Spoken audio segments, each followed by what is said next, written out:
Listen, Sol Campbell, yep, Tony Adams. Life after football. For a lot of players, it means going into punditry. Some turn to coaching or working in the game in other ways. But what about the rest? Some former footballers turn their sights away from the game, and there are a few big surprises. First up, from rainbow flicks to pancake flips. Ex-Chelsea and Southampton defender Ken Monku switched up his footballing career to buy a Dutch pancake house. He bought out the shop, which had been his favourite pancake spot as a child, and before long he was mixing the batter and getting behind the stove. Next, Everton legend Thomas Gravesen swapped out the high stakes of the Premier League for those of the poker room. He made over 150 appearances for the Toffees and won the Scottish Premier League with Celtic. Turned out the Danish international was pretty darn good at poker. He racked up a reported £100 million from his Las Vegas adventures. Remember former Chelsea goalkeeper Petr Cech? Turns out football nets weren't the only goals he was pretty handy in front of. After retirement, he became a goaltender in ice hockey. Same skills, very different surface. And he even won a Division 2 title with Guildford Phoenix. For ex-Liverpool centre-back Daniel Agger, it wasn't just fancy footwork that was in his blood. He was also pretty good with his hands. The Denmark international turned to tattoo artistry after he hung up his boots. He'd qualified as a skin artist while at Anfield, and he then became the co-owner of his own tattoo company as well. It's not all glamour for ex-pros, though. 1966 World Cup winner Ray Wilson set up a very different kind of business. He became an undertaker after he retired. Finally, not many people can say they've won both a World Cup and starred in an Oscar-winning film. In fact, there's only one person in the entire world who can say that. Frank Leboeuf, the former Chelsea defender, was part of the 1998 France squad who won the World Cup. He ended up marking Brazil's Ronaldo in the final and helped his side to a 3-0 win. But Leboeuf had already begun acting on the side while he was playing football, and his biggest role came some years after his retirement when he landed the part of a doctor in the Stephen Hawking biopic The Theory of Everything. I embrace the career of acting, so I want to learn more. So seeing lots of movies is a part of my job. To be honest, with all the dramatic diving in the game these days, there's probably tons of ex-pros who've got the acting skills to make it in Hollywood.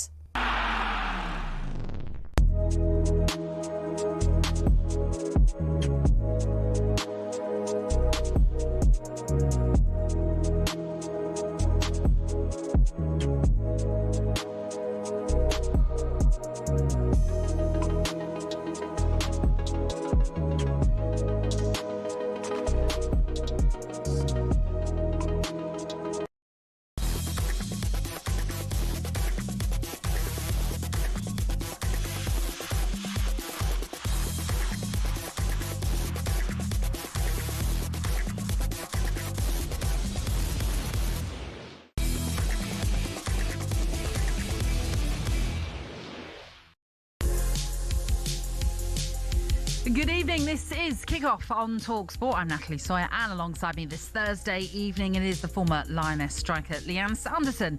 Coming up for you over the next 3 hours, are Arsenal throwing away the league again? 4 points dropped in their last 2 Premier League matches and underwhelming performances too. Are Manchester City simply waiting in the wings to pounce? We'll chat that. We'll also discuss the alleged racist abuse of Vinicius Jr and what more we need to do to combat racism in the game.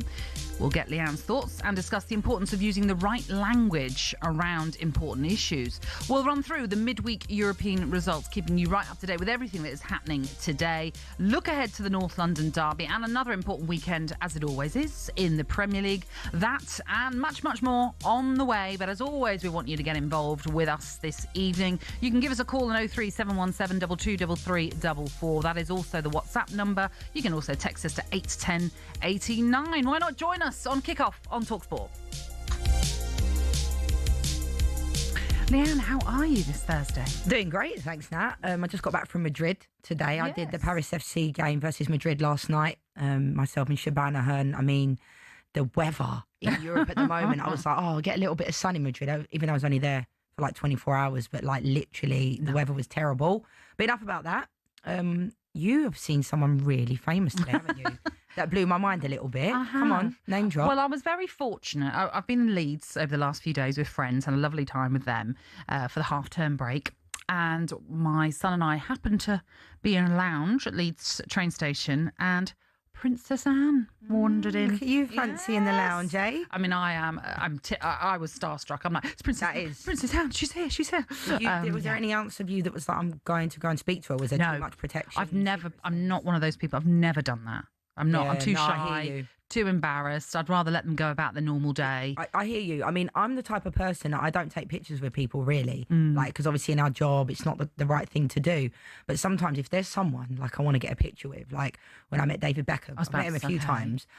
I always say, will you take a picture of my wife? And then I'll say, oh, can I get one as well? And she's like, I don't even want a picture. Do you know what I mean? So, but yeah. Oh, so she has to be like the scapegoat. You get up there and then you're in there. But it's hard because when I first started doing like punditry, you know, you work with people, you go into these green rooms with like Alan Shearer and Michael Owen, you know, and the guys have been so great to me from the get-go, like Righty, you know what I mean? So it's like, you have this moment where you think, oh my God, I used to have you in my sticker book. Like, I don't have imposter syndrome. No. But like, you're like, oh my God, I used to literally collect the stickers, you know, swap them in the playground. And now I'm working with you. And they're great to me, all the guys, genuinely. But you're right, though, because there is an element of, I shouldn't want a picture with you because we're kind of working together now. We're workmates, really. I kind of get where you're coming from there, because when I had to interview, as I did not that long ago, Keith Andrews. There she goes. No, I was just going to say very quickly, obviously one of the guys that came with us is a Brentford fan as well, my producer at the time, and he wanted a picture, but I don't think to ever go, can I have one too? Can I? You know. No, I know what you mean. Anyway, let's move on. That's a good spot, though. I know. I like Princess Anne. I was quite chuffed when I spotted that one.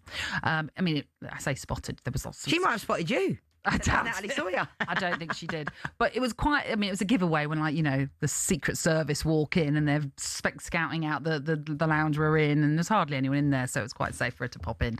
But anyway, let's move on, shall we? It's time for us to look ahead to the latest football action with Ladbrokes. The big preview on talkSPORT with Ladbrokes. Get a free bet every week of the season and a big boost every day. That's Ladisfaction. Minimum £5 bet. Conditions apply. 18 plus. Gambleaware.org. Yeah, it's not been the best of 24 hours, has it, for Arsenal fans? We're going to discuss what's gone wrong for them over the last couple of games and what that all means, of course, for the title race as well, because they've dropped points yet again, this time at the bottom side Wolves, Lianne. 2-0 up at Molineux, and Wolves fought back to draw 2-2 with a late leveller.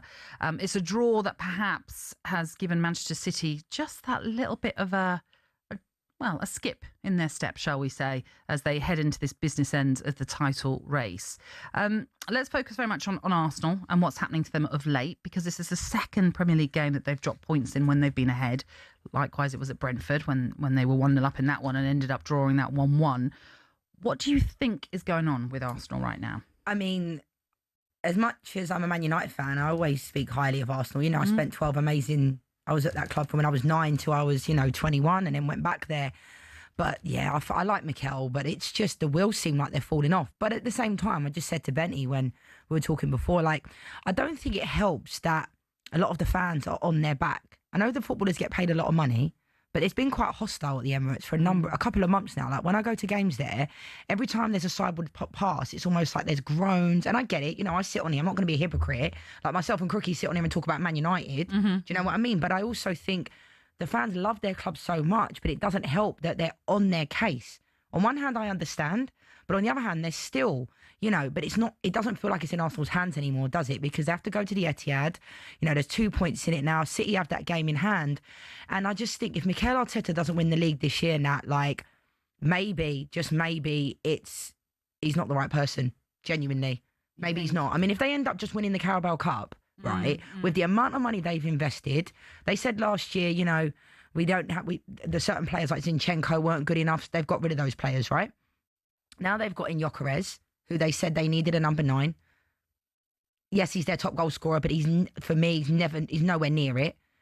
Martinelli, nowhere near it. Trossard hasn't been great. Saka, congratulations to him, just signed a new contract. I love Saka, but he hasn't had a great season. Declan Rice has been unbelievable, so we'll leave him to it. Saliba and Gabriel have been brilliant. David Raya made that mistake last night, and we'll forgive him because he does, he's been brilliant this season, but like, it just feels like that all too familiar feeling. And I went 2 months ago and I said, come on, like, Arsenal are going to win the league. And I know some fans are saying, the media are not helping Arsenal's situation. But like, if Man United or Liverpool or Chelsea are in that position where they're like 10, 11 points clear before Christmas, you'd be thinking they're going to win the league. And it's all that too familiar feeling of like, I hate the saying like choking and all that type of stuff, but it feels that way, doesn't it? Like mentally. And I think if Pep was the Arsenal manager and they were that many points clear, they're not dropping that. So for me at this moment in time, as much as it pains me to say it, City look like they do have the upper hand. But massive game this weekend, Nat. North London derby, Igor Tudor's first game in charge.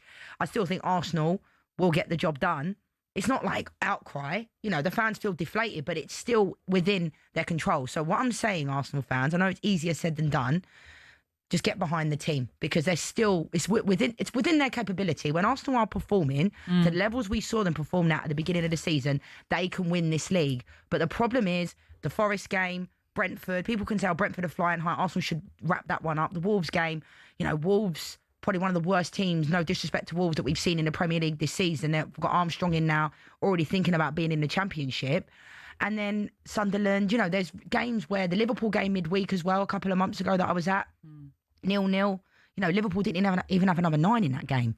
So these are the types of things where they have to get over the line. But we can't start blaming the manager constantly. The players have to step up as well. I mean, 2026 has just not been a friend to Arsenal, really, when you consider that it's only Crystal Palace and West Ham who have dropped more points from winning positions so far in the Premier League. And you mentioned, obviously, Wolves. On paper, this was a given 3 points, you'd have thought, for Arsenal going into that one. I'm not going to dismiss Wolves' spirit because obviously they had it in that game. As well. Yeah, absolutely, to get back into it like they did. But then you wonder, did they sense something, those Wolves players, that Arsenal were there to be got at? Yeah. Hence why they ended up getting a point from that game. But it is also the first time in Premier League history, I was reading, that a side starting the day bottom of the table avoided defeat to the leaders despite trailing by 2 or more goals, which obviously happened in that game yesterday. And you're right. You can say, look, Arsenal is still in your hands, because if Manchester City were to win, technically right now, Manchester City, of course, have a game in hand.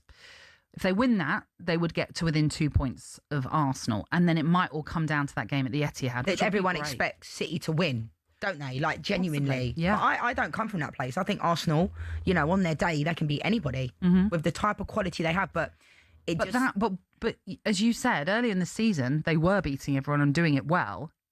Is it because it's now the pressure time? They're feeling it. Do you think that's possible? Yeah. I do. I think there's a common denominator here that whenever it gets to crunch time, they can't seem to handle it. Now, the players in that dressing room, I look at the leaders within that team, Declan Rice, Saliba, Gabriel.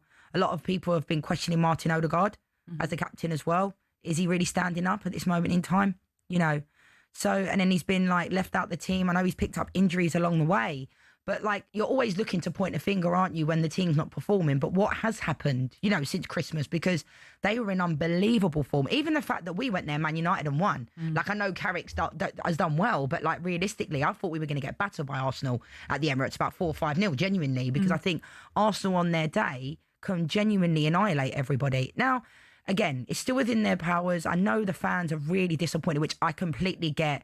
Because it's that all too familiar feeling, isn't it, Nat, that they've had before. Here we go again. But maybe this could be, I'm just trying to give a little bit of hope to some Arsenal fans. Maybe this could still be their year, but get behind the team a little bit more at this moment in time because, I'd love for Man United to be in this position that Arsenal are in. You know what I mean? At this moment, if you just said before the season started, I know it's easier said than done. Would Arsenal be in the position they are in? With 2 points difference with City's game in hand, they'd take it. They'd snap their arm off for that, wouldn't they? But Arsenal it just feels like they're throwing it away. That's what it feels like. But Mikel Arteta, he said it wasn't nowhere near good enough in that game. They need to do something. They need to do something and dig deep. But maybe they just don't have the right mentality, players in that dressing room that can handle the pressure. With City, the only detrimental thing, this is not the City of old. Yeah. Do you know what I mean? I was saying before, this has probably been for me, I know you feel differently, one of the worst Premier League seasons I've seen, genuinely. Because I know Brentford are flying, right? But we're talking people just kind of getting to that finish line, stumbling to the marathon finish line. Never done a marathon. I respect everyone that does. But when your legs are gone and you're trying to get to the end of that run. Jelly legs. Yeah, that's what it feels like. It's like Man City, if they win the league, it won't go down as the greatest ever win in history. And if Arsenal win it, will they go down as one of the greatest ever Premier League sides? I feel like this negativity around them will almost, because they could still win the league, but people don't feel that way. So Liverpool have been poor, and if Arsenal do not win the league this season, for me, it's like now or never. I said it at the beginning of the season as well, even before they were flying high. Like, they have to get the job done. Don't worry about Champions League, Carabao Cup, and all those things. I'm not saying don't worry about them like they're small competitions, but the fans want this should be the Premier priority. League. Yeah, the Premier League has to be the priority. And just to pick up on something you said earlier, if they don't, and if it's look, winning a trophy is winning a trophy, but I get that the Carabao Cup is not going to be as important as the Premier League or the Champions League or even the FA Cup to an extent too. If they can only come away with something like that, the League Cup, you think Arteta should walk or he should be sacked or whatever? Because does it get to a point where you're thinking he can't do any more? Yeah. But you know what? I'm not making similarities, but Sir Gareth Southgate at England, right? Sometimes you have to be careful what you wish for, because now Gareth's gone, I actually miss him. But although Tuchel's done a really good job, you can't argue with that. But I think sometimes someone can take you as far as they can go. If Mikel Arteta and the team don't get it over the line this year, when they've been talking about bringing in this number 9 in Gyökeres, they've got the number 9 now, then there comes a time where the fans will start to be like, not get on Mikel Arteta's case, because the players have to go out there and implement the game plan. But there has to come a time where, for me, when I seen what I saw in that Wolves game, with 10, 20 minutes to go, Arsenal were then more defensive. Do you know what I mean? They don't think we can go for more. Man City then go for more. They smell blood and they go for more. So, I mean, I'm not a big fan of sitting here saying, get rid of this manager, get rid of that manager.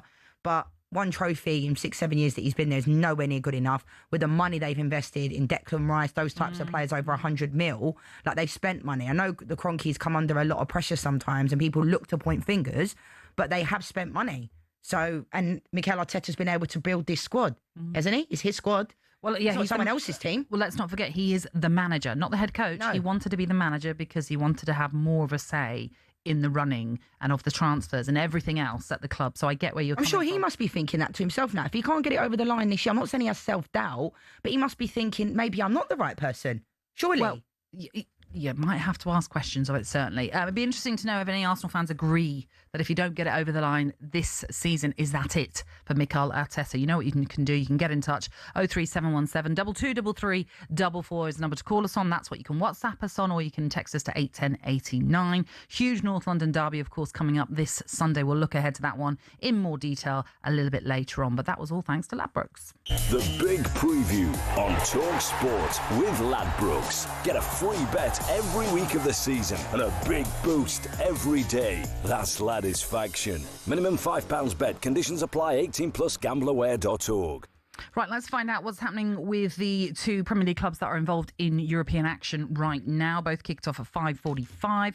Nottingham Forest are in Turkey. They're taking on Fenerbahce in the Europa League playoffs. Let's see what's going on with talkSPORT's Jeff Peters.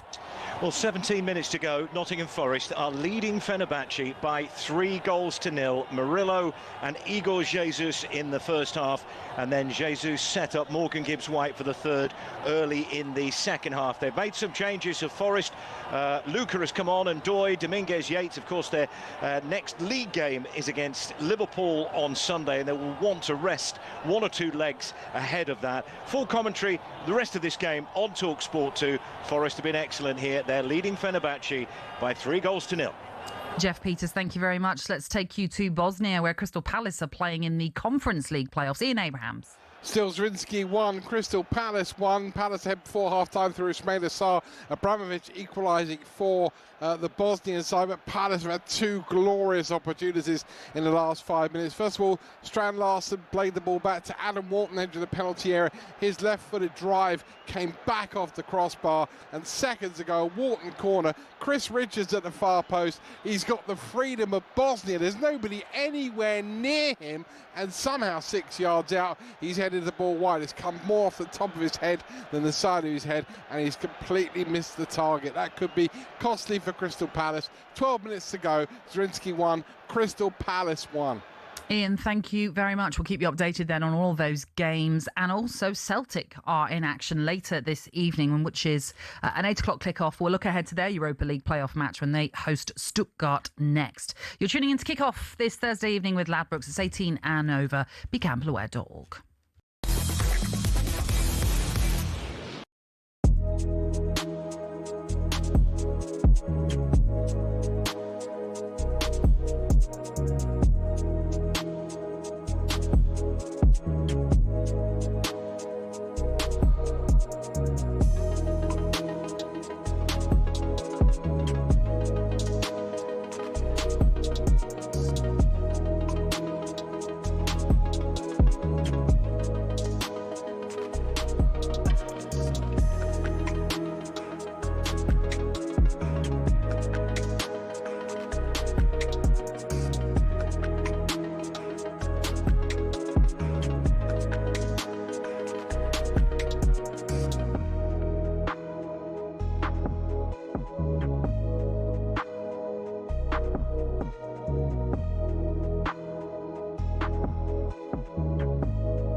This season we've got the squad, but I'm not quite sure the quality of the front line is up to it.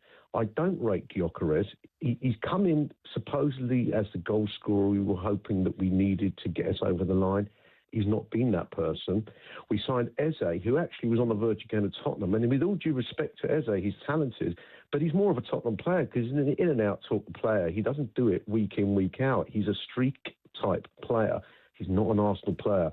Madueke, he's a good understudy maybe for Saka, but he's not a first-teamer. He's great with all the tricks, but his final ball is not good enough. So I think that the problem is our front line. Is something not quite right with the front line insofar as we're not effective enough. We haven't got that killer instinct to go out and smash teams. Last night, you're 2-0 up, go out and smash them, put them to rest, and we haven't done that. Well, you cannot let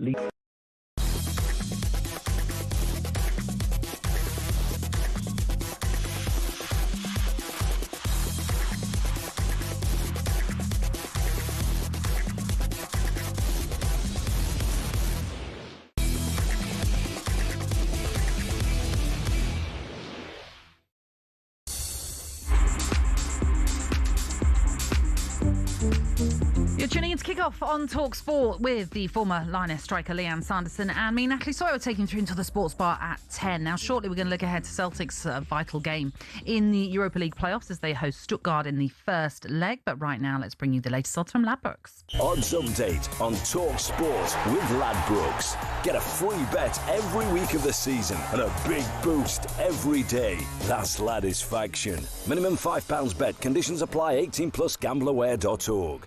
And it's a very good evening to Alex Apati. How are you doing, Alex?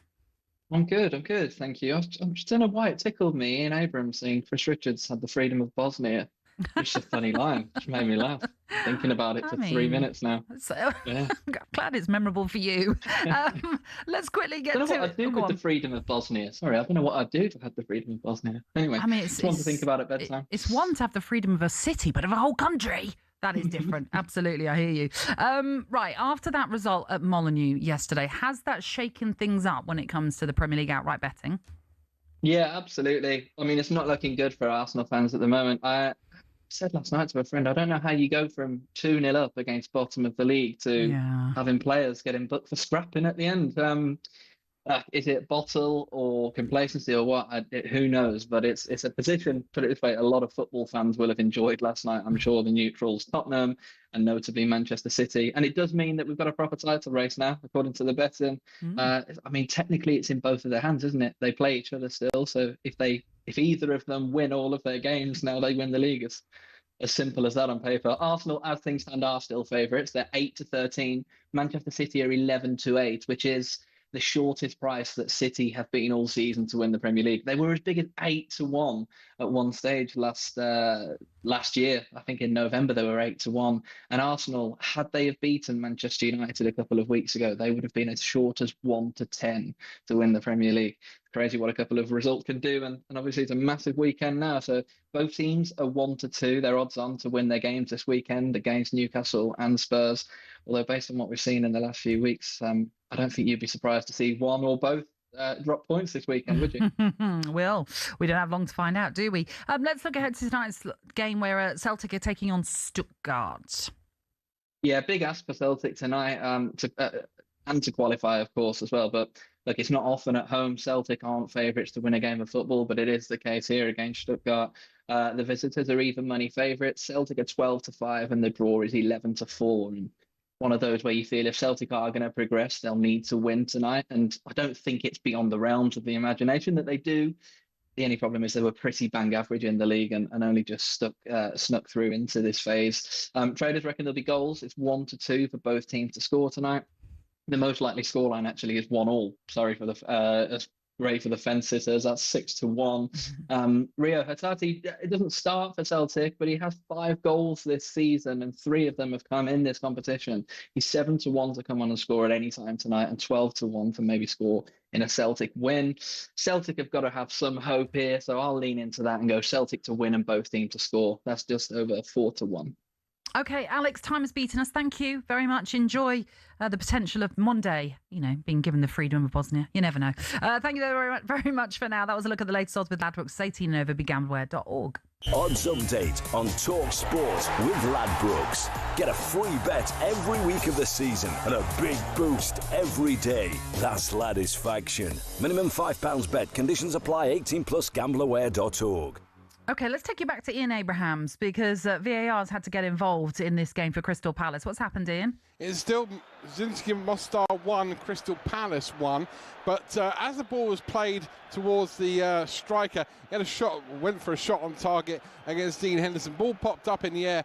Daniel Munoz was trying to sort of shield his head. The ball just flicked off his hand, and although he was sent to the screen by VAR, after looking at it 2 or 3 times, he decided to stick with his original decision of no penalty. I have to say, in Europe, I've seen those given an awful lot. The bar is a lot lower normally in Europe for giving penalties for handball, but Palace have definitely dodged one there, and I think get out of this game level at 1-1 to go to Selhurst Park next Thursday, where we'll have live commentary on the talkSPORT network. I think they'll be more than happy. 6.5 minutes to go. Zrinski 1, Crystal Palace 1.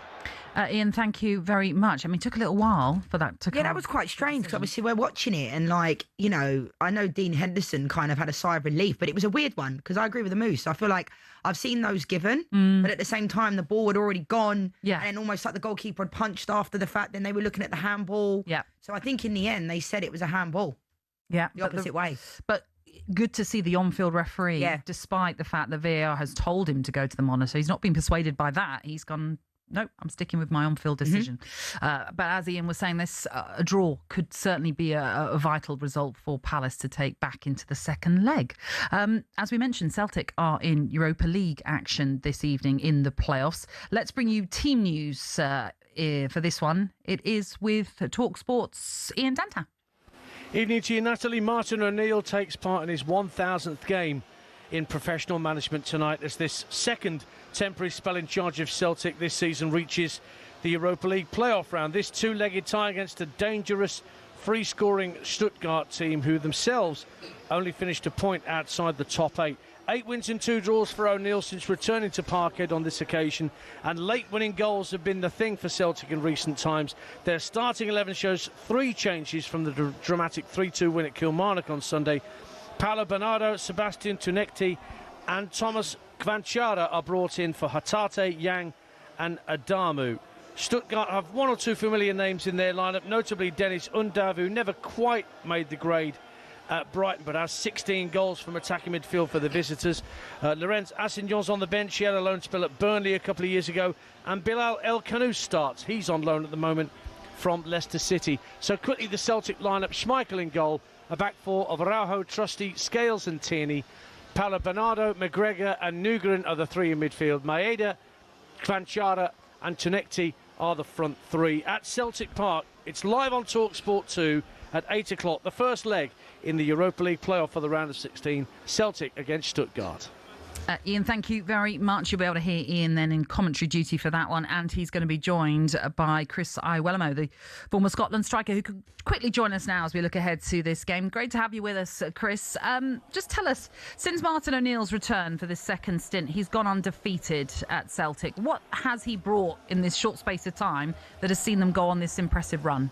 Good evening, Natalie. Good evening, Lianne. Good evening. Yeah, I've got to say, I think he just comes in and he simplifies it. You know, I think he he's got the experience. The players know exactly what he's about, but he's got that presence as well. He comes in, he creates an environment that the players feel that they can go and express themselves, and that's exactly what they've done. You know, I think unbeaten in 8, winning 8, unbeaten in 10, winning 8 of those, and then, like you say, showing the character to just do whatever it takes to get over the line, get the result. Obviously, Ian's already alluded to there that they've scored in the injury time goals in the last 3 games to get over the line and get the win.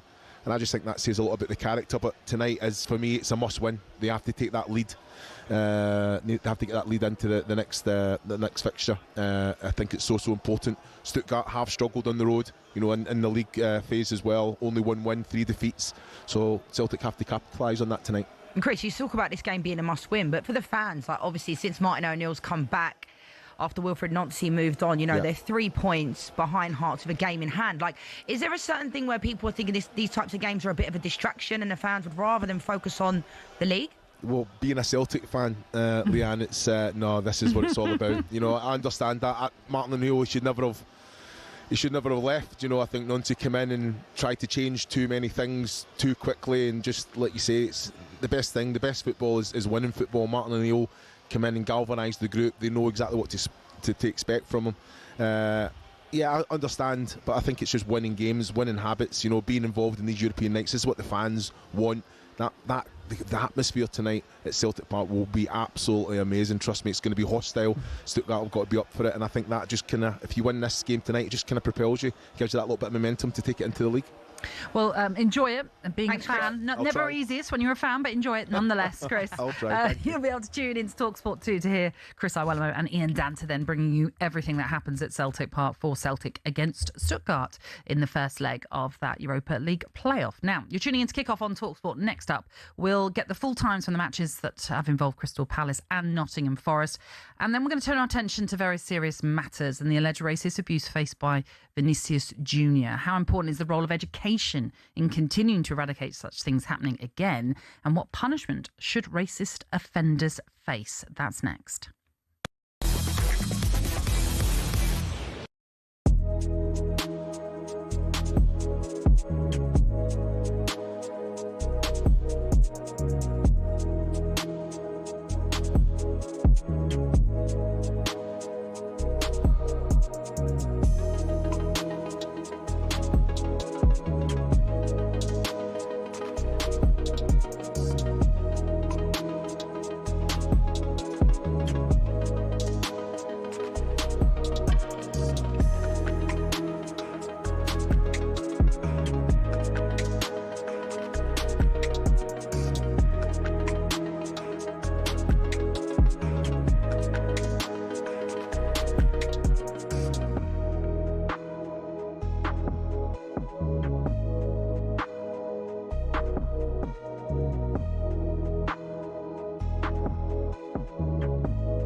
I don't enjoy all what goes on. Of course I don't. Who does? I don't want to see none of that. I don't like all the ranting and raving. You know, John's obviously got a problem, him and Carl Frock, I don't know, you know, with the two of them, and it is what it is. But it's nothing to do with me. And I've got to be honest, you know, I have no regard for it. It's irrelevant to me. All I care about is what Tyson's doing and the fight. The rest of it's a sideshow.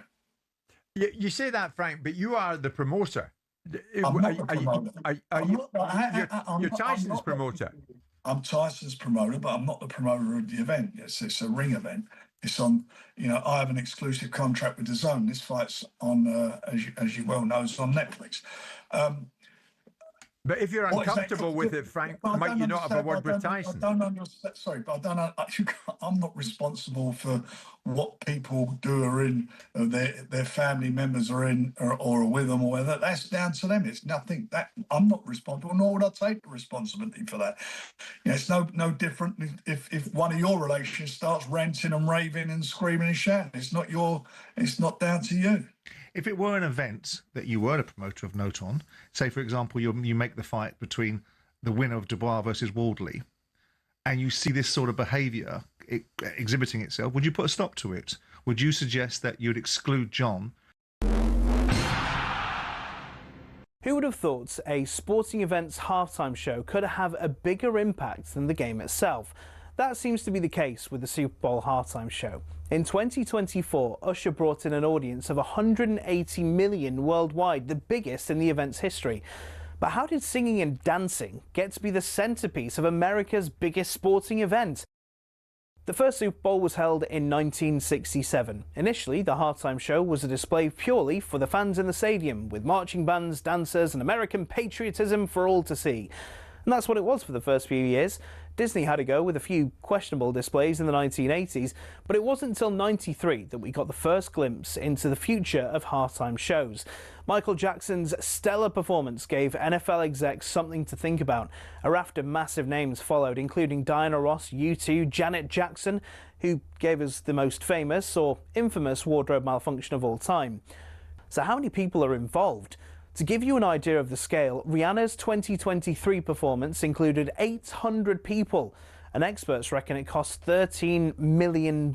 What's even more impressive than some of the names on the bill every year is the fact they do it for free. The artists know the exposure they'll get from doing the show will rocket them up the charts across the world. The Super Bowl halftime show will be a fixture in pop culture for years to come.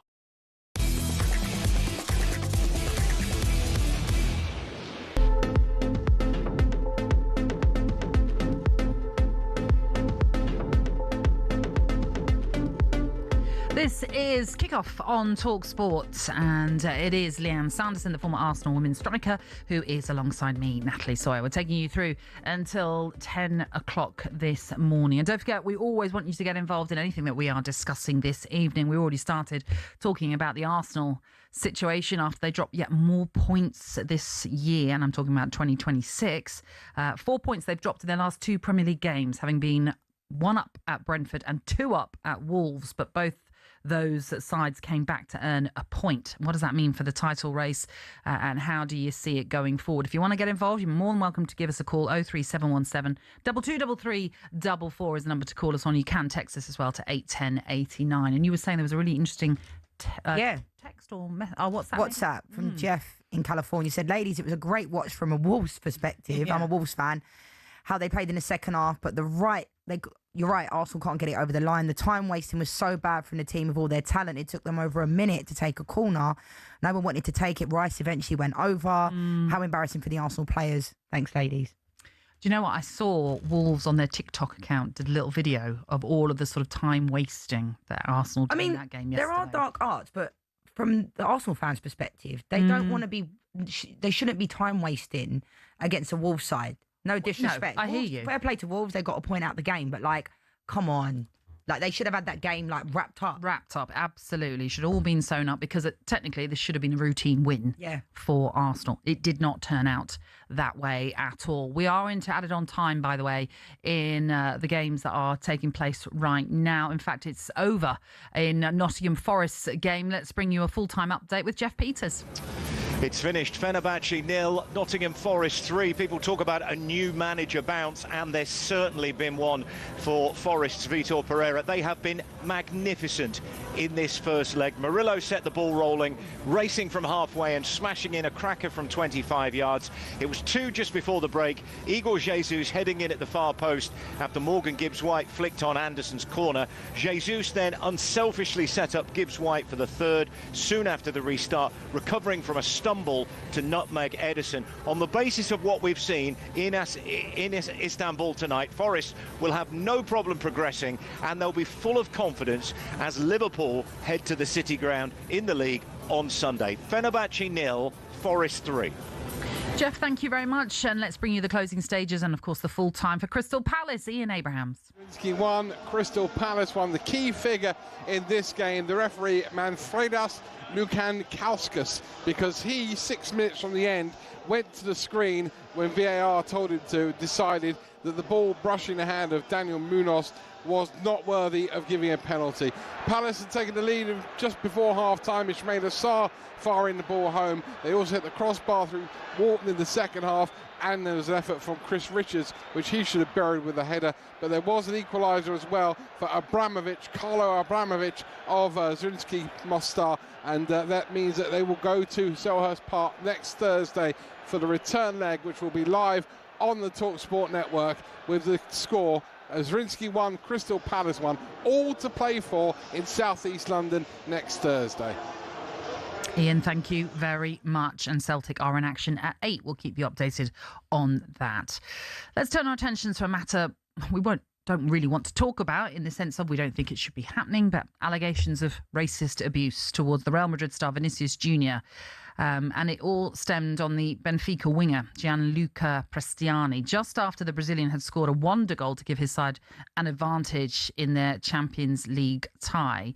Vinicius Jr alerted the referee straight away after hearing what he believed to be multiple racial slurs from the Argentine winger, who at the time was covering his mouth with his shirt. Now, the referee subsequently went to UEFA protocols, the 3-step protocol, and the players were off the pitch and the game paused for around 10 minutes or so to investigate the allegation before the game ultimately resumed. The situation has taken an ugly twist since, because afterwards the Benfica boss, Jose Mourinho, effectively suggested that actually Vinny Jr.'s behaviour was partially to blame, and that the club's history with black players means they cannot be racist, whilst the club later backed up their player on social media with a post suggesting that the Real Madrid players could not have heard what they claimed to have heard because of how far apart everyone was, and that the club added that they fully support the player and have claimed that there is a defamation campaign against Prestiani.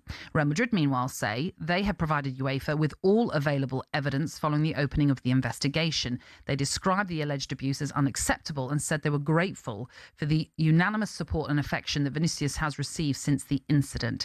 Prestiani denies the allegations but could face a 10-match ban if found guilty. Now, the Chelsea boss Liam Rossini was asked to give his reaction in Chelsea's press conference today ahead of their game against Burnley this weekend. Here's what he had to say. It's upsetting. It's upsetting when anyone and there's context that needs to be had in terms of this situation. Always there has to be context to it. What I will say, you can see any form of racism in society, let alone football, is unacceptable. It's unacceptable. I cannot speak about an incident where an investigation is ongoing. I won't speak about that incident. What I would say is when you see a player upset, how Vinicius Jr was upset, normally they're upset for a reason. I've been racially abused myself. I know people have been racially abused. And what people have to understand is when you are judged for something that you should be proud of, it is the worst feeling you can ever possibly imagine. There are historical things to racism. I need to, as manager of this unbelievable football club, make my statement on it. If any player or any coach or any manager's ever found guilty of racism, they shouldn't be in the game. Shouldn't be in the game. It's as simple as that for me. But what I will not do categorically is talk about one incident when there's an ongoing investigation. So that is Liam Rossini's stance on it. For more on this, we can speak to Richard Offiong, the campaign coordinator from Show Racism the Red Card, who joins us this evening. Richard, thank you very much for being with us. I mean, some really strong words, but powerful words, it has to be said, from Liam Rossini there.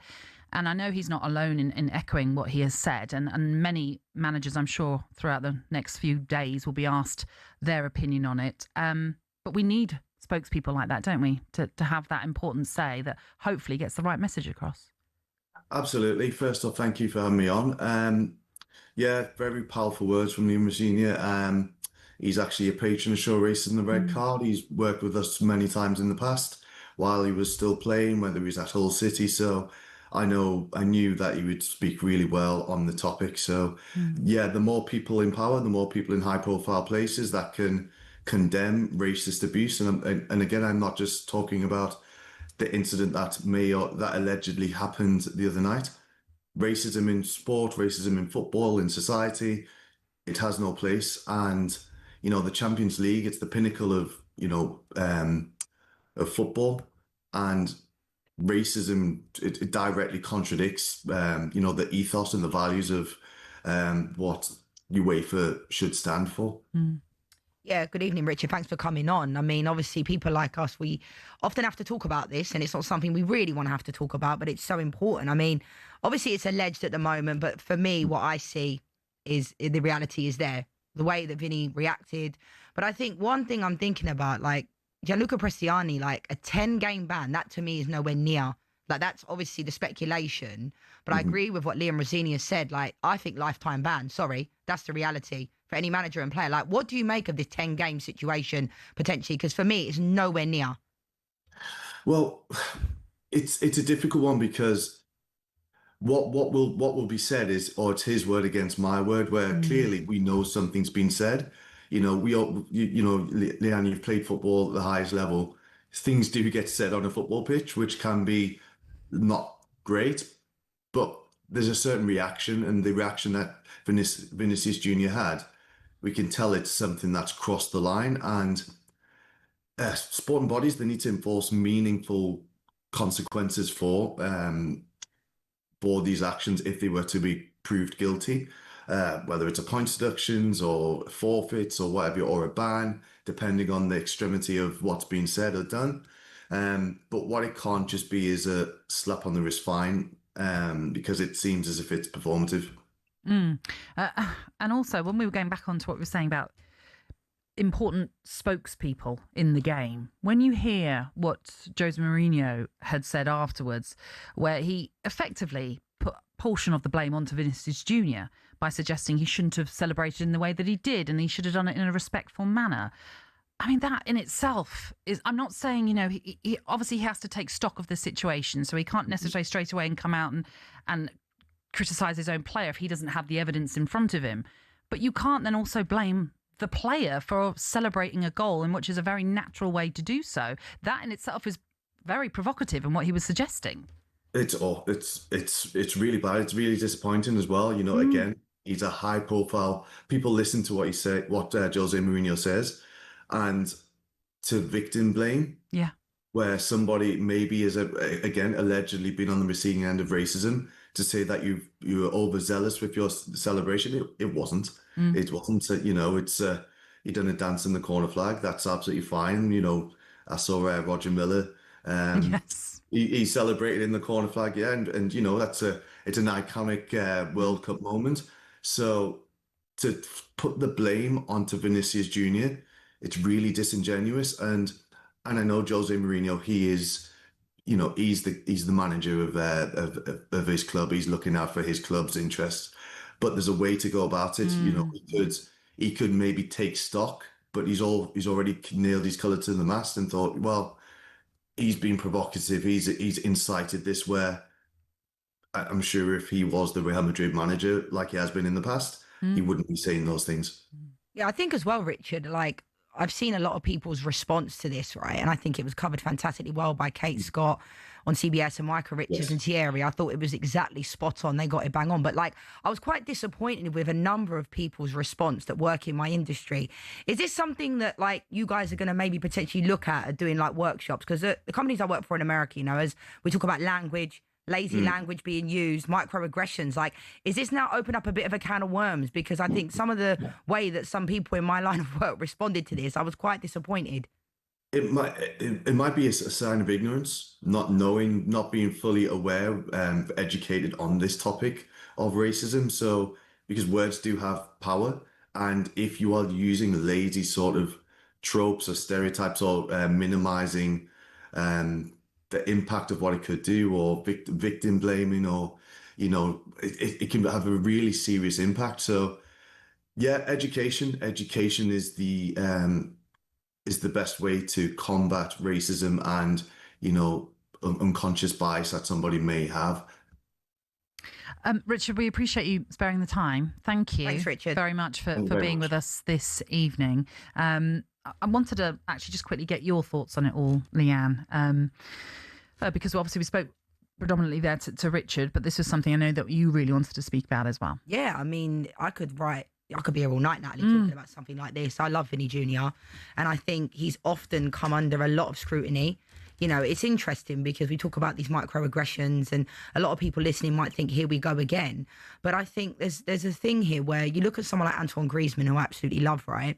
He does the fortnight celebrations. He celebrates constantly. Lionel Messi even held up his shirt one time at the Bernabeu, you know, but it's, the people of colour have to be a certain way. And I think Vinny Jr, like, celebrating He should be able to celebrate any goal however he wants, in any way that he wants. And the fact that it was just a celebration. Right. It wasn't insightful, was it? He wasn't trying to incite anyone. He's enticing that. He shouldn't have to do that. Like, it's so poor, some of the wording. And like I said, I loved what Kate Scott said on CBS. I thought it was an unbelievable monologue. Anyone that's not seen it, please go and listen to it because it's brilliant. And it shouldn't just be, you know, like obviously Thierry spoke about it, Micah, but we want everybody. You know, it doesn't matter if you like Vinny Jr. or not. There's right and wrong that. And for me, it's just absolutely disgusting. And the way that Vinny Jr. has to handle this all the time, playing in Spain as well, like it's constant. It's just constant for him. And I just really feel for him because this is not something he should have to deal with. He's a fantastic footballer, one of the best footballers in the world. And every single time he plays in a game, you know, I know the game obviously was in Benfica, but the reaction of some people, I'm like, what are you thinking? It's just disgusting. I know it's alleged, so, you know, there's an investigation going on. So, but at the same time, I can only speak from what I see. And I just think there needs to come a point where, I mean, players now cover their mouths all the time, Nat, when they're having conversations, don't they? This is exactly what I wanted to talk about. Well, maybe we'll talk about this after the break, because we've got to hit a break. But it is important to talk about the covering of mouths now, which is commonplace all the time, and maybe that needs to stop. But of course, to reaffirm, yes, Prestiani denies all those allegations, and important now that UEFA do their investigation, and we'll find out what happens with that in due course. But you're tuning in to Kickoff on talkSPORT this Thursday evening.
Gabriel Jesus got frustrated at the end, pushed the player. Even our coaches, set piece coach, losing it a little bit because we know that right now it's on the line. Yes. And we need, normally I'm Mr. Calm, I'm Mr. Keep It Easy, batting here and there, but no, it's time. Well, Mikel now, is this where, before kick-off 5 minutes, he locks the door.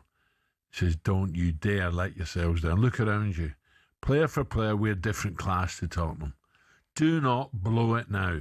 Get out there, concentrate, win your 50-50s and get our game going. Then we beat this mob. If the attitude is not 100%, you're in for a shock. Do not let me down and don't let your mate next to you down. He's got to do that. This is a big game. If he doesn't do that, I'll be surprised. I'll be disappointed, heartbroken and shocked. We need the boys to galvanise together, man. This is the time. Because, honestly, I can't have this man on my right-hand side here, Gabby, at the end of the season, singing second again, ole, ole.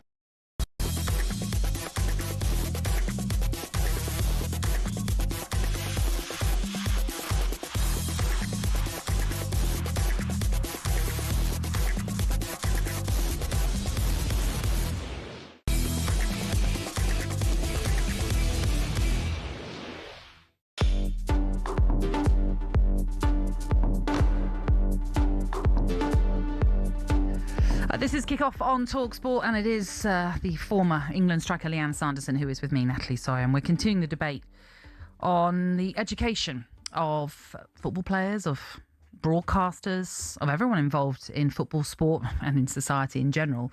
And also within the subject we were just talking about, just before we hit the break, about players now, in the main, covering their mouths a lot when we see them, whether it's during a game, half-time, full-time. And I do get it to an extent. Because obviously sometimes there are tactical things that they don't want to be seen, so they do cover their mouths with their hands a lot of the time. But it's now, we see it all the time, don't we? And what happened last with Prestiani, we should say, whatever he said to Vinicius Jr, he did so under his shirt. So his mouth was under his shirt when he spoke to him. When they then came back onto the pitch after that 10-minute pause, he was focused in on by the cameras, as you might well expect. And he was shouting, I think it was hermano was what he was shouting, which you were saying is brother in Spanish. He wasn't covering his mouth then. So he was quite happy to not cover his mouth sometimes, but then cover his mouth at other times. Again, this is all alleged, of course, so we don't know what's been said, and that's what this investigation will hopefully find out. But it does lead to the conversation of should players be covering their mouths? Yeah, it's difficult because in modern day, you know, 2026, social media, there's a guy that's online that has loads of followers. It's a professional lip reader, you know, and he's lip reading what all the footballers are doing. But I never felt like when I was playing, I mean, obviously it wasn't as prevalent social media then and people zooming in, but like I never felt the need to cover my mouth. There's been times where Declan Rice has almost gone viral this year, hasn't he? From like saying something at the end of the game. Yeah. But like, it does make me laugh sometimes when I see some really lower league players doing that. Covering their mouth. Not that it should matter what league you're playing in, but you get what I mean. I'm like, mate, no one cares.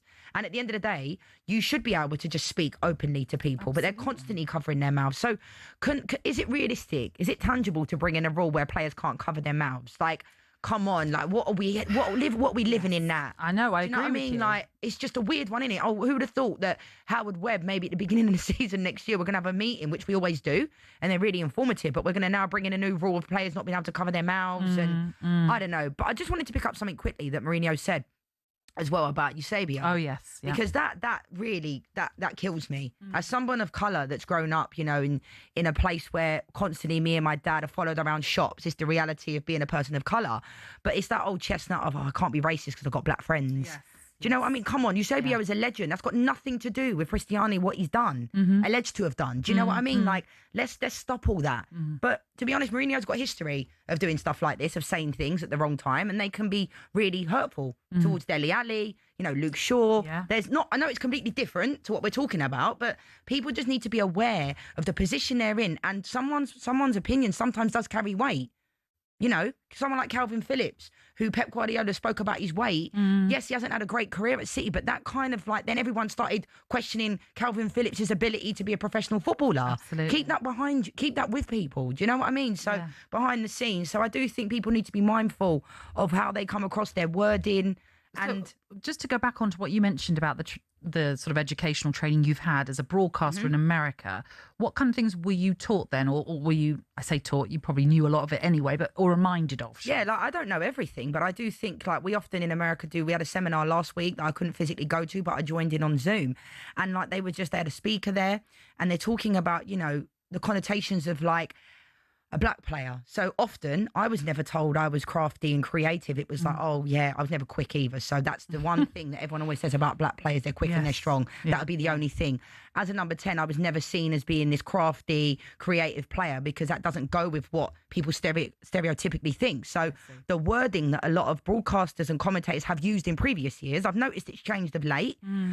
It's lazy, because it's like you see a black player and you think, oh yeah, they're quick and strong. Do you know what I mean? When actually we have a lot more attributes to our ability, but there's been so many years where people have just said that about a black player or a person of colour, and that is a reality. You know, it doesn't mean people are trying to be offensive, but it's about just reminding people. And I don't have all the answers now. You know, I'm not chief broadcaster and get everything right 100% of the time. It doesn't work like that.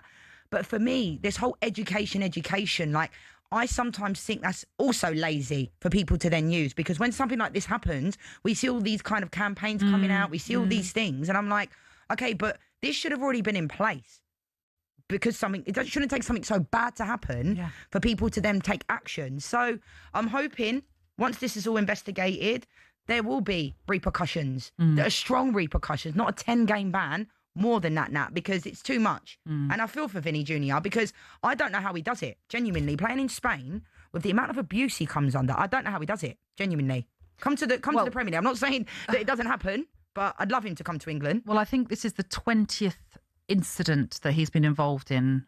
Not all necessarily to do with racism, but in the main to do with racist incidents. And it just makes you think, crikey, he's targeted. But Darren Lewis and him did a conversation, and he said, if this happens again, then this is what I'm going to do. So people can turn around and say, oh, it's an overreaction. Come on, an overreaction. Well, I don't know how long this investigation will take, but of course, as soon as we find out, we'll bring it to you. And by the way, I know you quite well now, and you are crafty. Am I? more nowadays, I think. Off the pitch. Yeah, exactly that. Exactly that. My mum would say that. In the next hour, we're going to get stuck into all the midweek European football as we're joined by expert Andy Brassel. But you're listening to Kick Off on talkSPORT with Ladbrokes. It's 18 over BigGambler.org.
Good evening and welcome to the Sports Bar on talkSPORT. Jamie O'Hara, him over there, Jason Gundy. Has anyone seen Arsenal's 2-goal lead? I tell you, can you 2-goal lead? You must have won. Hell of a beating Gunnosaurus kiss. Oh, but do me a favour. 1-0. Win the dog. Win the dog. Win the dog. Can you hear me with the dog? You must have won. Hell of a beating Gunnosaurus. Darren Benty, Darren, Benty, can you hear me, Benty? You must have won. Hell of a beating. The kebab banners. Arsenal score. The Gothness monster. David Raya, Matt Lucas, Matt Lucas, Matt. You must have won. Hell of a beating. Here's Morgan. Thierry Henry, Woodsy, Laura. You must have won. Hell of a beat. Wow. The title race is on. It's wide open. Big night of action across the talkSPORT network. What on earth are our... Over the years, we've been treated to some amazing exhibition events in sports. Some become iconic, but many fail to live up to the hype. So what are some of the most anticlimactic exhibitions? Technically, it wasn't an exhibition because it ended up being sanctioned as a pro fight, but it basically was. 2024 saw Mike Tyson return to the ring to fight YouTuber Jake Paul. The event, which Paul won, was streamed by 65 million people on Netflix, making it the most streamed sporting event ever at the time. But many complained of buffering and freezing. And as for the fight itself, well, it was considered an entertaining disaster. I mean, it wasn't prime Tyson. He was 58. And after the fight, Paul, who was 27 at the time, said he'd actually gone easy on Tyson towards the end. Now, Mayweather-McGregor in 2017 was a better watch, despite Mayweather going rope-a-dope early on, but it was way too expensive. Pay-per-view was 75 quid, and in the stadium, the cheapest ticket was over 370. Now, this next one you could have watched for free, only because the pay-per-view had streaming issues, so they had to open it out. I'm talking about Tiger versus Phil in 2018, which was nicknamed The Match. Massive names and massive rivals going head-to-head. On paper, it worked. In reality, it didn't. The two players were mic'd up, so we all thought we'll get fascinating insight. We'll be able to hear them insult each other for 18 holes. But what we actually got was more heavy breathing and sniffles. And for two GOATs, the golf itself was bang average. And speaking of GOATs, let's end with Messi and Ronaldo. In 2023, an exhibition between PSG and the Riyadh All-Star 11 saw them share a pitch for possibly the final time. To be fair, it was a goal fest, which PSG won 5-4, and Messi and Ronaldo both scored. But it was obvious they were past their prime. El Clasico, this was not. And with it being in Saudi, there were more sports washing.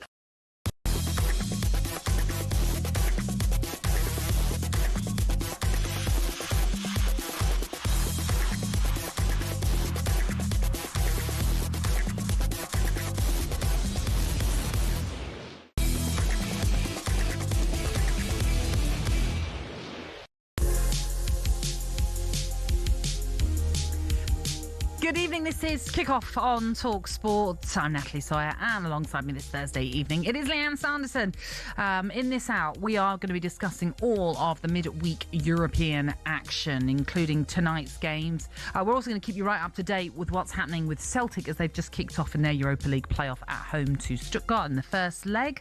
And we're going to bring you a European football expert's opinion on everything that has happened, as I say, in this week. But it's also not been great for Italian clubs, so we'll bring you an Italian perspective on that. A little later on, we'll look ahead to the Premier League, including the North London derby, and just how important that one is for Arsenal after dropping points recently in their last couple of games in the Premier League. And I guess the question is, will there be a new manager bounce for Tottenham, with Igor Tudor, of course, now in the hot seat? You're always welcome to get involved, as we always like you to do so. You can get your calls in, you can have a chat with us, you can send us a text, or you can WhatsApp us as well. The number for the WhatsApp and the calls are 03717 223344, or you can text us to 81089. Don't stop yourselves, just get involved, have a chat with us. This is Kickoff on talkSPORT. OK, let's look ahead, or look back, I should say, on the European football of this week. And most recently, Crystal Palace and Nottingham Forest have been in Europe this very day in the playoffs, with Palace, of course, in the Conference League first leg of their playoffs as they went to Bosnia to take on Zinska Mostar. And then Nottingham Forest were in Turkey when they faced Fenerbahce in the Europa League. Pleased to say that joining us to discuss it all is a friend of talkSPORT, very much so. Very, very much part of the family, I should say. It's Andy Brassel, European football oracle. How are you, Andy? Hi, Andy. Yeah, I'm good. How are you guys? Yeah, really, really well. And the Vitor Pereira reign has begun in great fashion. Yeah, and he does like to start well wherever he is. There's no doubt about that. I can't think of anything to float his boat more than going back to Fenerbahce, where he was coached twice, of course, where he often rowed with fans behind the dugout. So very much a busman's holiday for him. But I was really impressed with Forest. I thought they were great. Fenerbahce have been on a really good run. Of late. It's still unbeaten in the Turkish Super League, even though that's not enough to have them top of the table. And I think we saw really with what happened with Galatasaray and Juventus at the moment, the rising standard in the Super League, and the fact that they are able to get their hands on absolute top quality talent from over Europe. That they're pretty much their best team out, and Forest absolutely hammered them. They were great. I didn't think 3-0 flattered them at all. They were very well organised, and really, if there's a key to them staying up, which is still the main thing, obviously, then it's going to be defending well, and that's what Vitor Pereira does as well as any coach, really. Andy, I want to stay with Nottingham Forest because myself and Nat were at the Ferencváros game the other week. We're coming like you, European football expert. Let's not go that far. Come on. Next week we're at Forest. But like I said many times on air about Forest, that I feel like they're not prioritising Europe. They're just prioritising staying upright. Do you get the sense that Marinakis and Sean Dyche, maybe that's one of the reasons why they kind of had the falling out? Because Marinakis is thinking we can actually potentially win this competition with the right type of style. 100%, Lianne. I agree. And look, they've not assembled a squad to stay up, have they? You know, I think with rotating the team quite generously, you should still have teams that should go out and be able to win most Europa League games. I think you saw really the quality that they've got available to them, particularly in attacking positions. And I guess that would have been the disappointing thing. I was there for I guess it must be one of the first Sean Dyche games, maybe even his first home game, when they played against Porto. And Porto hadn't lost at that point in the season, and they've been brilliant all campaign, really. And Forest, like, really engaged. They beat them 2-0. They're really good, and they underlined their candidacy for this trophy. So to get to a point, as you say, where they're like, well, because it's gone a bit wrong in the league, we're not going to have a go. I mean, that would be absolute red rag to Marinakis, and obviously there are various red rags and various shades of red that you could show to him. But I think you look at as well, he knows the feeling of winning a European trophy with Olympiacos winning the Conference League, and what that did, them becoming the first Greek club to win a European trophy, that felt enormous. And we know as well from Forest and what built them into a club that people around the world know. But winning in Europe and being good in Europe is part of Forest's personality, and fans of a certain vintage will certainly feel that. And just quickly on Forest, before we get your thoughts on Crystal Palace and that draw in Bosnia, did you see any sort of big changes from the Sean Dyche era? I mean, I say that the Sean Dyche era, the Ange Postecoglou era, the Nuno Espirito Santo era, it's been just relentless, the change in managers at that club. But did you notice anything in just one game? Well, I think it's quite difficult, I think, to take something from a big game and say, right, well, this is how they're going to play. This is just one example, and they've got this other huge game against Liverpool at the weekend. I'm sure that, but what's worked out really well for them is maybe they'll be able to rotate lightly when it comes to the Fenerbahce game at the City Ground next week. But I felt they were a lot more positive than they have been in recent weeks. Although you could argue, I suppose, if you go back over Forest, it's easy to sort of go backwards and say, oh, this is what they didn't do under Sean Dyche, just looking at the results. Whereas I think if you looked at a lot of the actual games, if they have not missed all the chances that they have over the last 5 or 6 weeks, we'd probably still be talking about Sean Dyche being there. But I did feel they were a lot more positive and enterprising in this game, having said that. And that should stand them in good stead for the rest of the season. We can't talk about with the Forest job, it's not quite Watford yet, but we can't be talking about it like, oh, well, long term, this is what Vitor Pereira will do. Yeah. But he's going in with his eyes open. He's worked with Marinakis before. He knows what it's all about. It's not about the long term. It's probably not even about the medium term, really, is it? It's about the short term. Yeah, Andy, we wanted to talk to you about the other game, Palace, going to Bosnia 1-1. There was a lot of controversy. There was a penalty incident that wasn't given on Dean Henderson. But, what have you made of Palace? Because I remember we did the game before Christmas and I was saying to Darren Ambrose, Palace were pushing for, top 4 Champions League. And I was like, oh, my God. And then, obviously, the drop-off, there's a lot of unrest with Oli Glasner and Mateta. What did you make of this game and what did you make of them in this competition this season? Well, I have to say I was watching the Fenerbahce game, so I didn't see this game. Oh, come on, Andy. You're supposed to be across it all. Come on. What can I say? The signal's not what it was up north. But look, I think if you look at Palace over the season, I mean, it's a surprise to a lot of people and a surprise to me that they are in the playoff round and they didn't qualify directly. Because I think if you look at the quality of opposition, they're at least one of the 2 or 3 best teams in the competition. Now, I know Strasbourg finished top of the group, the league phase, and they've continued to be pretty good under Gary O'Neill since he went there. Even improved, whisper it. But I think them, Shakhtar, are the only teams really who can compete with Crystal Palace in this context. Of course, the caveat to that is that Forest have got no experience in terms of European football, and they've got very little experience of teams like turning up to Selhurst Park, and we've seen a couple do it this season where they just get everyone behind the ball and they're like, okay, break us down then.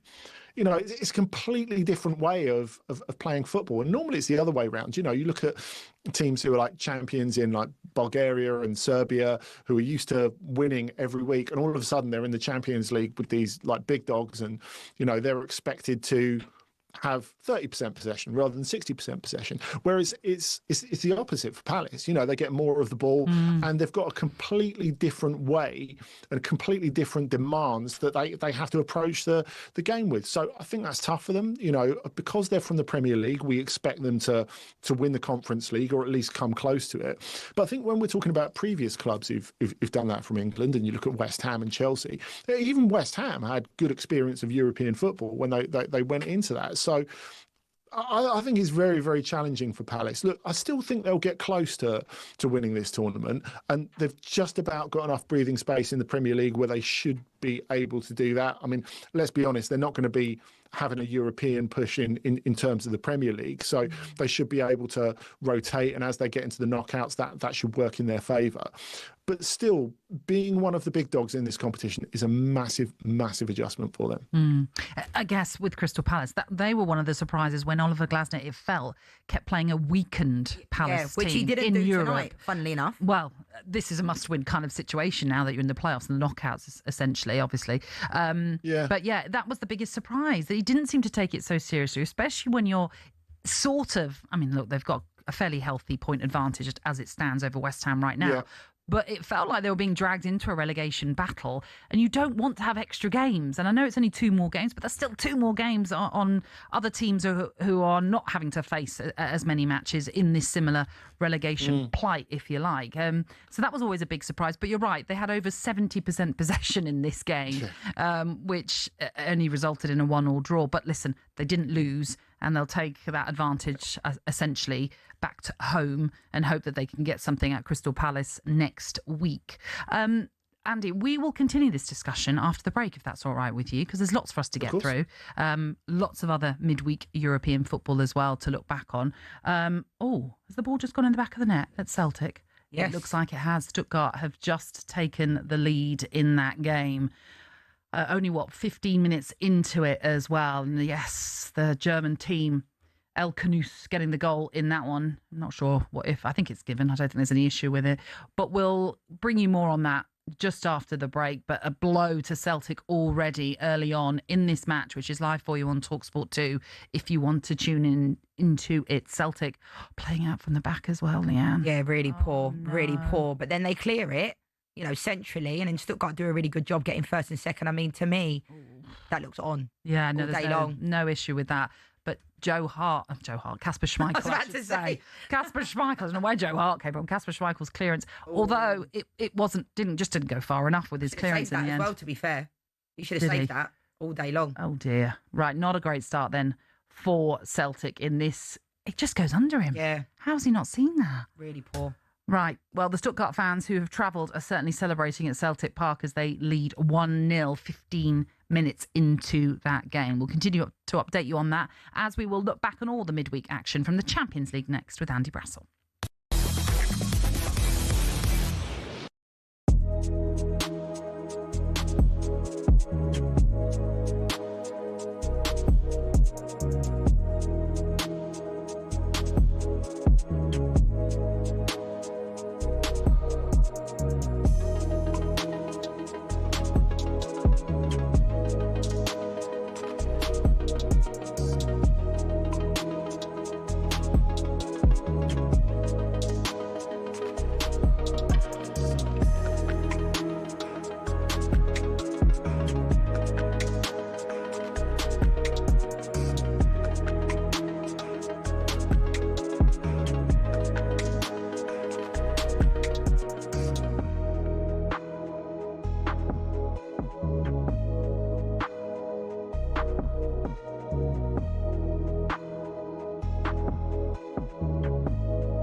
Right, Benfica midfielder Gianluca, how do you pronounce that? Prestiani, is that how you say it?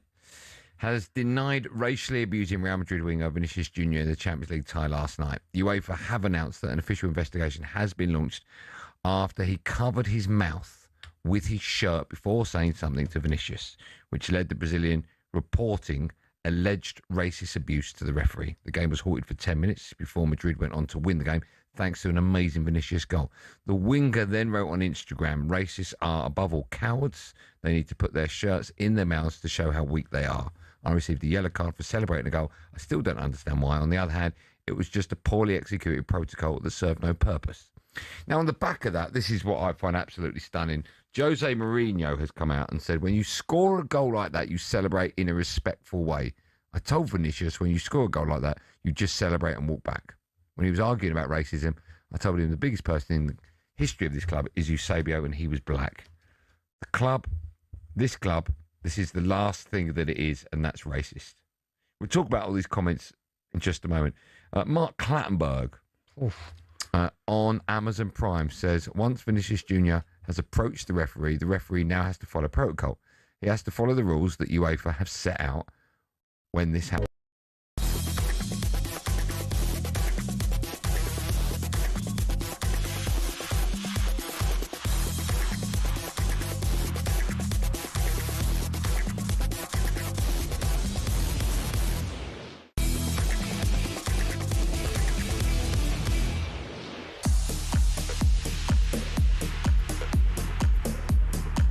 This is Kickoff. It's a pleasure to have you with us this Thursday night, and it is the former Chelsea, Arsenal, Juventus striker Lianne Sanderson who is alongside me, Natalie Sawyer.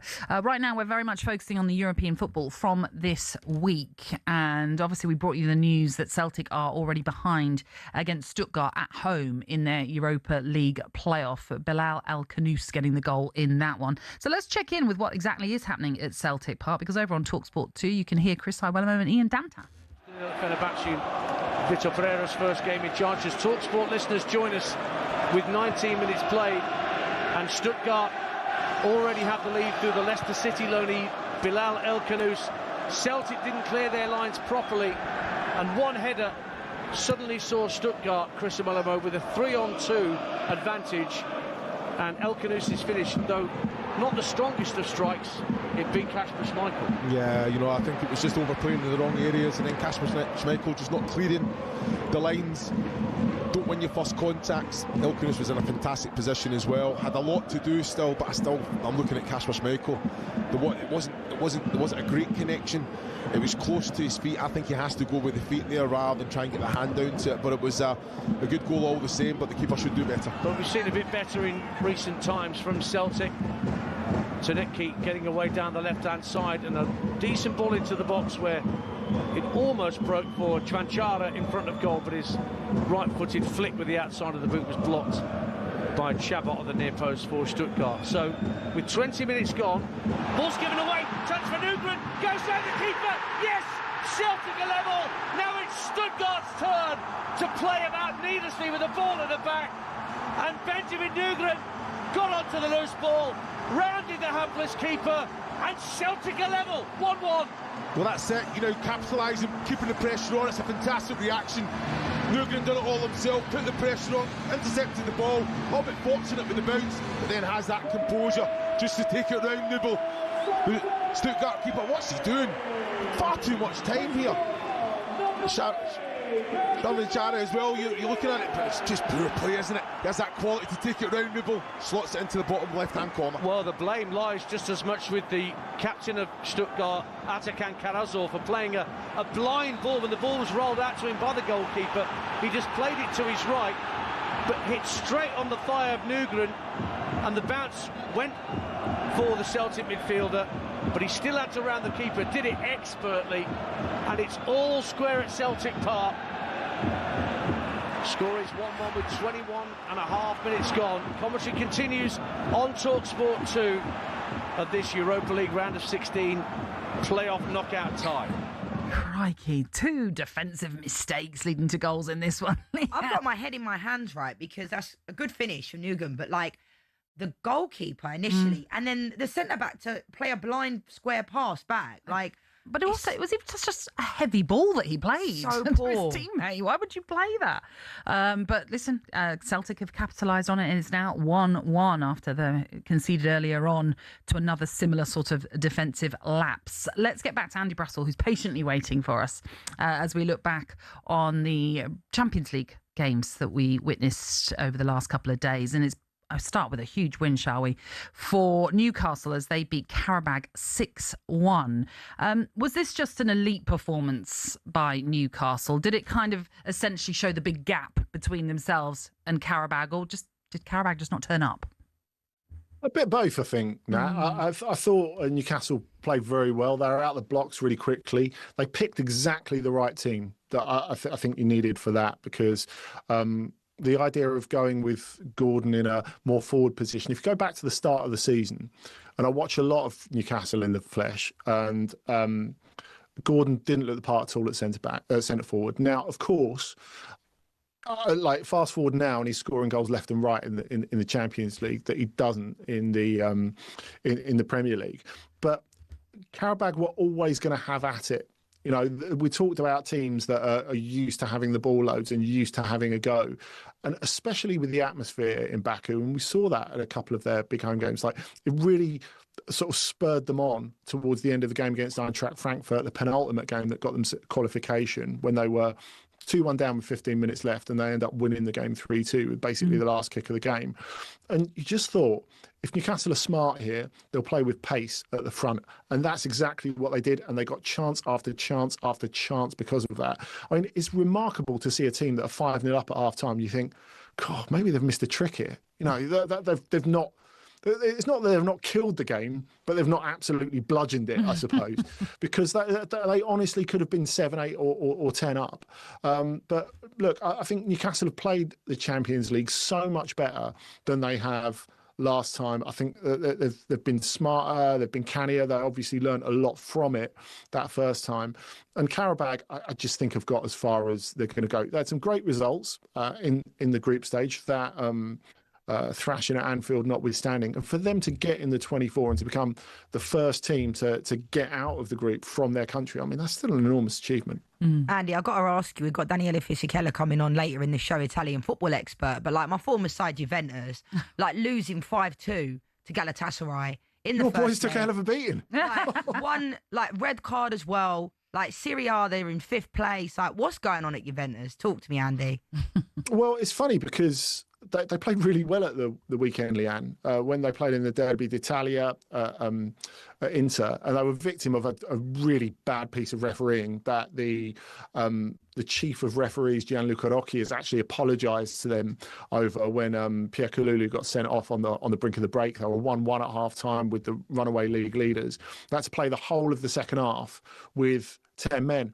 And it really showed, I thought, in the back end of this game against Galatasaray. Now, bear in mind, Juventus 2-1 up at half-time, and they conceded 4 goals without reply in the second half. Now, there are two sides to this. Firstly, everything Juventus could have done wrong, they did do wrong.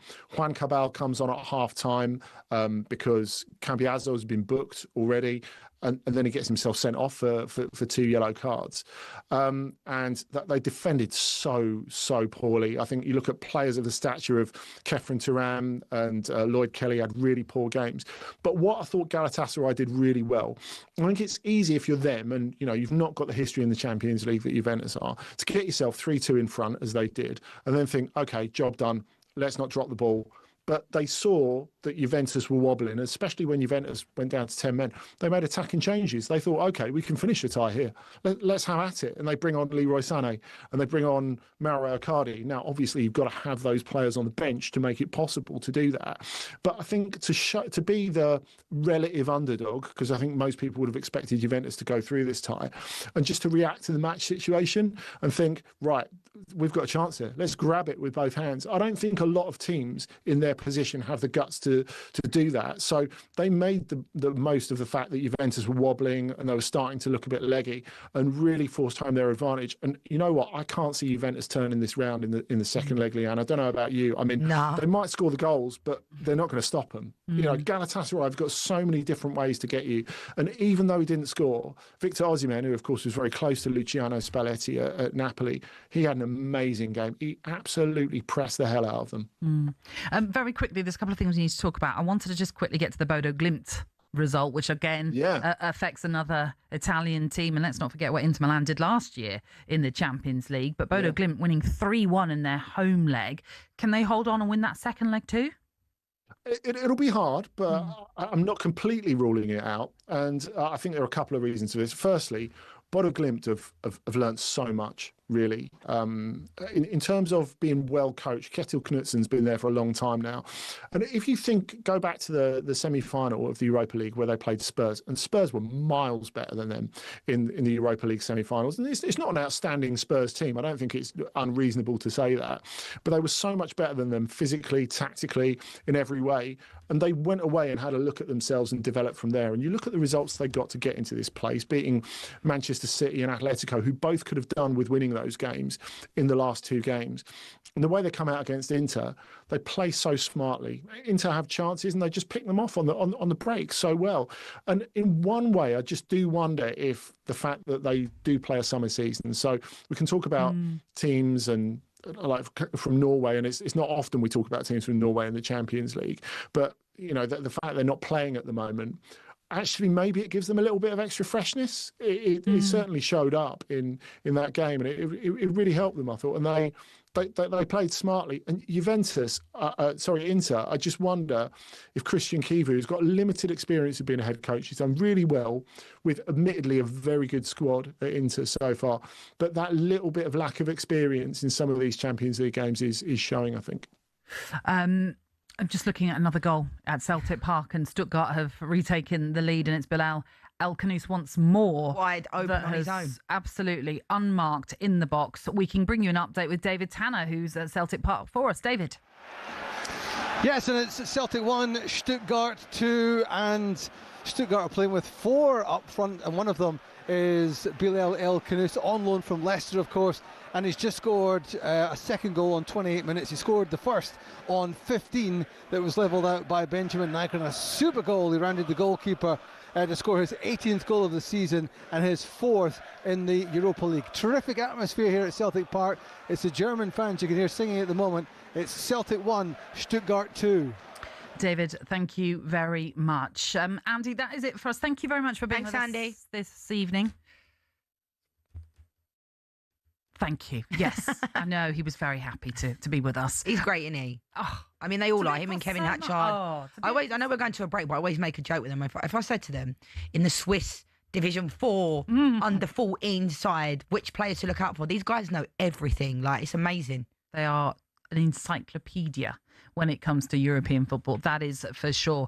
By the way, talkSPORT is putting together a special programme with some of our best on-air and off talent discussing opportunities for females in sports broadcasting. It's part of the Give to Gain theme for this year's International Women's Day. So if you or anyone you know is keen to break into the industry and wants to get us some insights and advice, then you can email your questions to givetogain@talksport.co.uk. That is givetogain@talksport.co.uk, and we'll let you know in early March where you can watch and listen in to that programme. Now, up next, we're going to delve a little bit more into why Italian teams, as Lianne touched on, have struggled so much in this season's European competitions with our Italian football expert, Daniela Fisi-Keller. You're tuning in to Kick Off on talkSPORT with Ladbrokes. It's 18 and over, gambluair.org.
Gabby in particular was, quote, desperate to talk to me.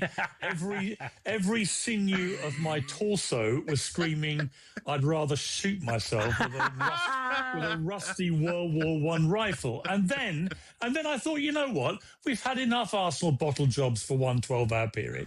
It's actually time to face the music, face the pressure, stand up and show this Arsenal team what you do when the heat is on. You don't run away. You don't hide, you actually stand up and you take them on, which is something we singularly failed to do last night. What's this going to tell us about Mikel this weekend coming up here? Arsenal strong favourites to beat Tottenham. Well, I couldn't think of a better place to go, frankly, than Tottenham on Sunday. And I'm presuming that between now and then, Mikel Arteta, who I've become a massive fan of, I think he's going to read them the riot act quite rightly. And I think he's going to ask them, all of them individually, well, how much do you want this? You know, you can be chokers again, as we have been for the last 3 seasons. We have, I still believe, it was a good debate that came after the last time I was on about the strength and depth of the squad. But frankly, last night, the kind of history I thought we might make this season did not include the fact that, did you know this, that there has been no side that's been top of the Premier League in history that has ever choked a 2-goal lead against someone in the relegation zone. And it's not just any team. in the relegation zone. This Wolves side is arguably one of the worst teams I've ever seen.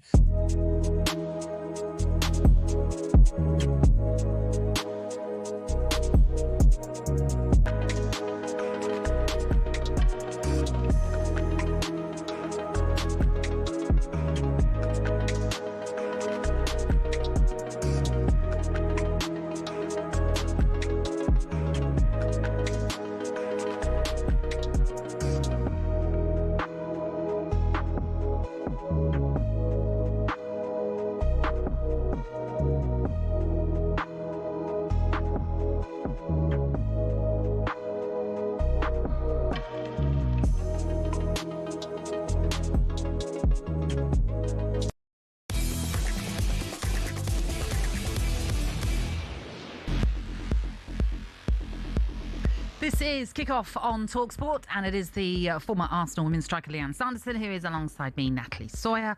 We're with you until 10 when you've got the Sports Bar coming your way. I'm going to give you a shout out if I can. Go on. What is it? Milo and Thea, who are new watchers on YouTube right now. They're tuning in to watch us. They've never done it before, and I just wanted to give them a shout out because they're like, oh my gosh. Aww. They know me. I know them. I spent the last few days with them and they were like, oh, Natalie's on the telly. So there we go. I just wanted to say hello to them and hope they've had a nice day. Anyway, how about this for a story? This is interesting. Newcastle looking to move away from their black and white striped shirt next season. The question is, how does anyone feel about the break away from tradition, I suppose? I wonder how Newcastle fans will feel about that. Now, essentially, the shirt will have elements of black and white stripes, but they won't be the usual sort of thickness. They'll be thinner, a bit like a barcode. Yes, yeah, it will look like a barcode. That's the best way. A barcode. Sorry, that is exactly the right way to describe it. It's just not very Newcastle to me when you look at it, and it's one of those things that if they do introduce it and it becomes a thing, as in long term, then we'll all get used to it in time. But as I say, when you're introducing something that takes you away from the tradition that you're used to, you can expect a backlash, I'm sure. It reminds me, though, of when I was at Arsenal and they changed the logo. I think West Ham did it as well. But when Arsenal changed the logo and they brought it to our attention, we were all like, no, like we're not having it.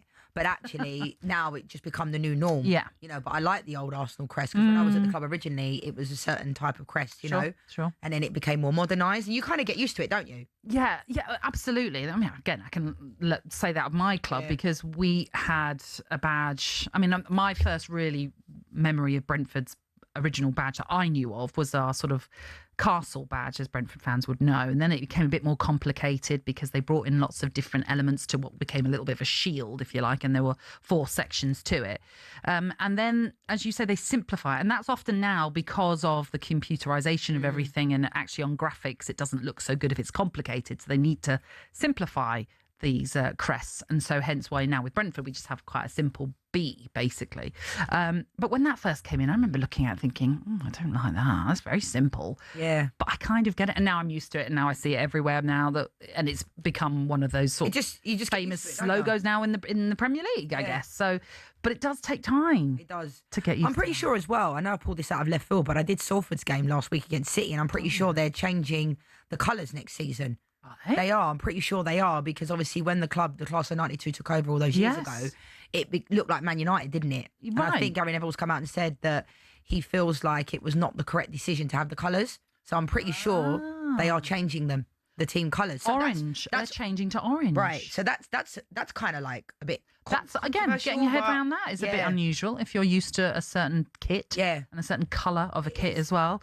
It's just like if you're changing, I don't know, a stadium. Again, that's not easy. Some Everton fans probably right now would say the same of their new ground, Hill Dickinson. Well, I loved Highbury as well, and I was at Arsenal when they moved to the Emirates, and like, I loved Highbury. Although I'm a United fan, I loved going there. You're so close to the pitch, similar to what the West Ham fans feel about Upton Park. You know, those old school. You do have to move on with time.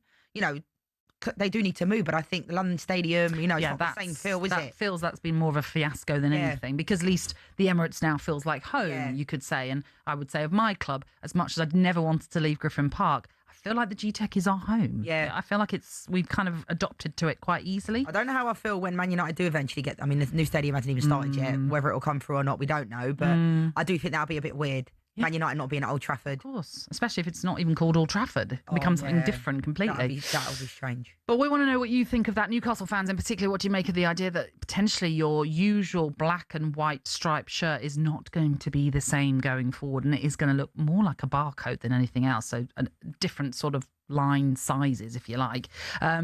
Do you think the home kit needs to be meddled with? Or are you one of those fans that just thinks, I don't mind, as long as the club still exists, it doesn't matter? What about the other traditions that you think are just important that you have to keep hold of? Why not let us know? For example, you can message us on WhatsApp on 03717 722 3344, or you can text us to 81089. Okay, let's look more closely, shall we, at the performance of Italian teams in the Champions League this week. It's not been great for them. And also, perhaps, get the assessment of Igor Tudor before he officially takes charge of Spurs in his first game, which happens to be the North London derby this Sunday. Joining us to do that, it is Italian football expert Daniela Fisichella. How are you, Daniela? Hi, good evening, Natalie. Good evening, Lianne. Good evening. Wonderful to have you with us. Thank you so much for being with us. I think we should start with Igor Tudor, really, and what you think he might bring to Tottenham. Why did the Tottenham decision makers decide he was the right man to come in and steady this ship?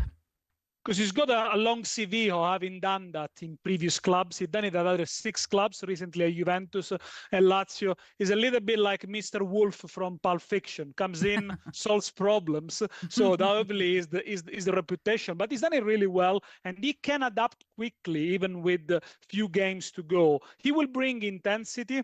He will demand intensity. He will demand commitment to the players. He will try to get Tottenham to play more aggressively, more higher up the pitch. And in a way, he's a simplifier, he's a normalizer. His football principles are not perhaps complex compared to the ones of other managers, certainly not with the manager at Juventus that he took over, Thiago Motta. And initially, he had a very successful spell there last season. This season, though, things didn't go quite as well, and perhaps his communication lacked a little bit of clarity, also in terms of tactical setup sometimes. But I think he will energize Spurs. Obviously, first game, very, very difficult there against Arsenal. Ciao, Daniele. Nice to see you again. I wanted to ask you about that. Like, you just touched upon it there about the first game. Do you think it's a good thing it's a North London derby? Because I feel like the Tottenham fans are not really putting a lot of pressure on Igor Tudor. Like, you know, he's coming till the end of the season. I think the fans will be a little bit more onside. Yeah, I think so also, because the pressure now after yesterday is on Arsenal. The pressure is on Arsenal to win the game. Spurs, of course, must win as many games as possible, otherwise they get dragged into the relegation battle. But almost is like a free hit, you know, with only 1 week to go. What they need from Tudor and from the players is a good performance, a courageous performance to get stuck in and maybe grind out the result, if you like. But yeah, I think he will relish the idea of playing against the local rival.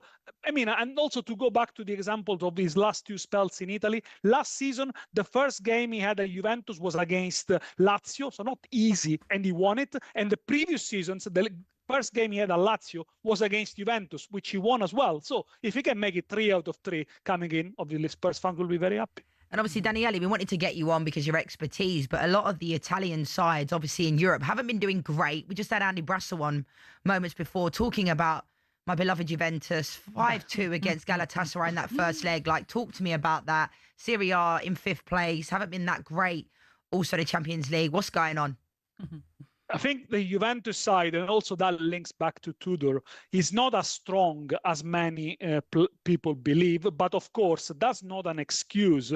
They should perform much, much better. And I think in the game against Galatasaray was almost like a perfect storm. They started well the game, then they made mistakes, individual mistakes, the sending off, and they just crumbled. But it goes to show that some of the old mistakes that they did last season, because if you remember, they got knocked out of the playoff stage also against PSV in 24-25, they still remained, and away from home they lost against PSV badly, as they did on Tuesday against Galatasaray.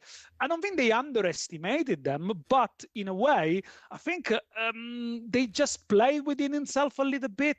They thought maybe they could just grind out a narrow defeat or a draw, and unfortunately, European football these days, it's played at a speed, at a pace that sometimes Italian teams cannot cope with. But that is a problem that spans across many, many years and across the league. I suppose another shock result was the defeat for Inter Milan at Bodo Glimt as they lost 3-1 in that tie. Obviously, domestically, things are going very well for Inter Milan, but is that a huge concern that they are 3-1 down from that first leg, or are you confident that at home next time around that they'll turn it around? I think they have a comeback in them because we're talking about twice finalists of the Champions League in the last 3 seasons, and also because Bodo Glimt record away from home is not so stellar compared to when they play at the Arctic Circle. But Inter yesterday completely had the wrong approach. The first half was okay. In the second half, they looked far too fragile, far too open. Obviously, the pitch, the plastic pitch and the weather condition are difficult, are to be blamed, of course. He's not the first big teams that loses there. Roma, Lazio lost as well there, Manchester City as well. But I think it's the mental approach.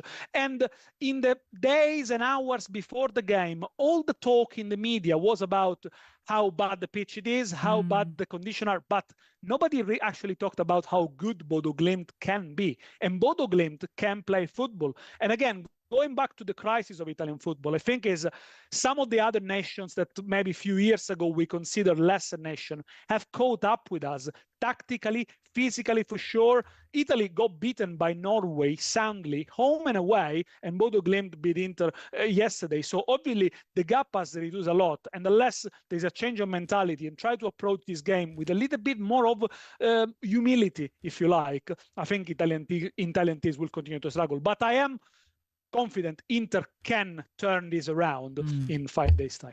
And for Atalanta, it's currently 7th in Serie A. Yeah. 2-0 against Dortmund. Talk to us about that one. I think that's over. That's done and dusted. I can still think maybe Juve could do it. Really? But Really? 5-2? But you've got more hope with that than 2-0? Wow. I think because on paper, Juventus, and if you follow them under Spalletti, they've improved. They've done well. And as Andy said before, they didn't deserve to lose against Inter. They were the better side, even with 10 men. Stranger things have happened. I think they could score 3 goals against Galatasaray. When it comes to Atalanta, no, because in the second half against Borussia Dortmund, where they had to come out and try to at least get a goal back, they barely laid a glove on Borussia Dortmund. Borussia Dortmund are in strong form. It's a team that only lost once in the league against Bayern. So they come in very, very, very well. And unfortunately, Atalanta, I think the problem with them is that a match day 6 of the Champions League stage, they could have actually qualified directly. They had 2 winnable games, a home against Athletic Bilbao and away at Union Saint-Gilloise. They lost them both and vanified what they'd done well up to that point and got a very tough draw, because I think Borussia Dortmund is the toughest of everyone they could have got. But yeah, I think they have. It's the first year after Gasperini, after 8 years in charge. It's a transition here, so there are some excuses there. But no, I think Atalanta. I'm putting a bet on. Daniele knows his stuff. The fact that he's saying Juventus are going to come back from 5-2 now, I'm putting a bet on. I'm not even a betting woman. That is for you and you alone to do, not us. Daniela, thank you as always for joining us on talkSPORT. Great to have you with us. Thank you. Thank you. Bye-bye. On the way next, we will bring you a halftime report from Celtic Park in their Europa League playoff first leg. And this is Kickoff on talkSPORT with Ladbrokes. It's 18 and over. BeGambleAware.org.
The question from me to you, Simon, is how much can your image be diminished in 8 months? Now they're coming out, the woodwork. One source has told Telegraph Sport. Thomas Frank was constantly going on to the players about Arsenal, and they quickly get sick of it. Even before and after the game at the Emirates, he was telling them how good Arsenal were. The feeling among some was very much, just shut up about Arsenal. Elsewhere, reports suggest that after Spurs lost to Arsenal in November, Thomas Frank warned the squad about a drop in standards. The next day, multiple players turned up late to training, including the captain, Romero. And what does that say about the professionalism of people? Are you trotting that out for whoever's trotting that out? Isn't pouring necessarily a bad light just on Thomas Frank. He's pouring a bad light on the people themselves. The players. I don't know whether Thomas Frank is so unaware, so obtuse in his thinking that he would spend his entire time consumed speaking about Arsenal as their biggest rival in terms of using Arsenal in the conversations. Is he that stupid? He doesn't strike me as that sort of stupid. No. Players that come out and say things or use agents or media hounds to say things to, I have no respect for.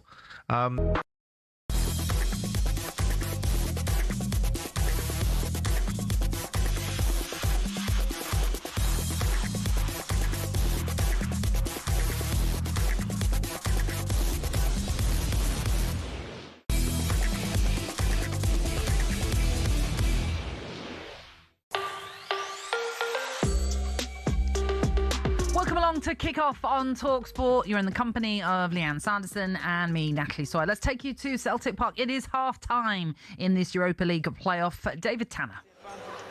And it's Celtic 1, Stuttgart 2, Natalie. The game was halted just a second or two after kick-off when Celtic fans threw dozens of tennis balls onto the pitch in yet another protest against the club board. The problem was that the 3-minute stoppage killed the famous Celtic Park European atmosphere. And even though the game got restarted, Celtic didn't. Stuttgart took control and they took the lead after a quarter of an hour. Kasper Schmeichel mishit a kick that went straight to Bilal El Khanous, and the Leicester loanee couldn't believe his luck as he opened the scoring.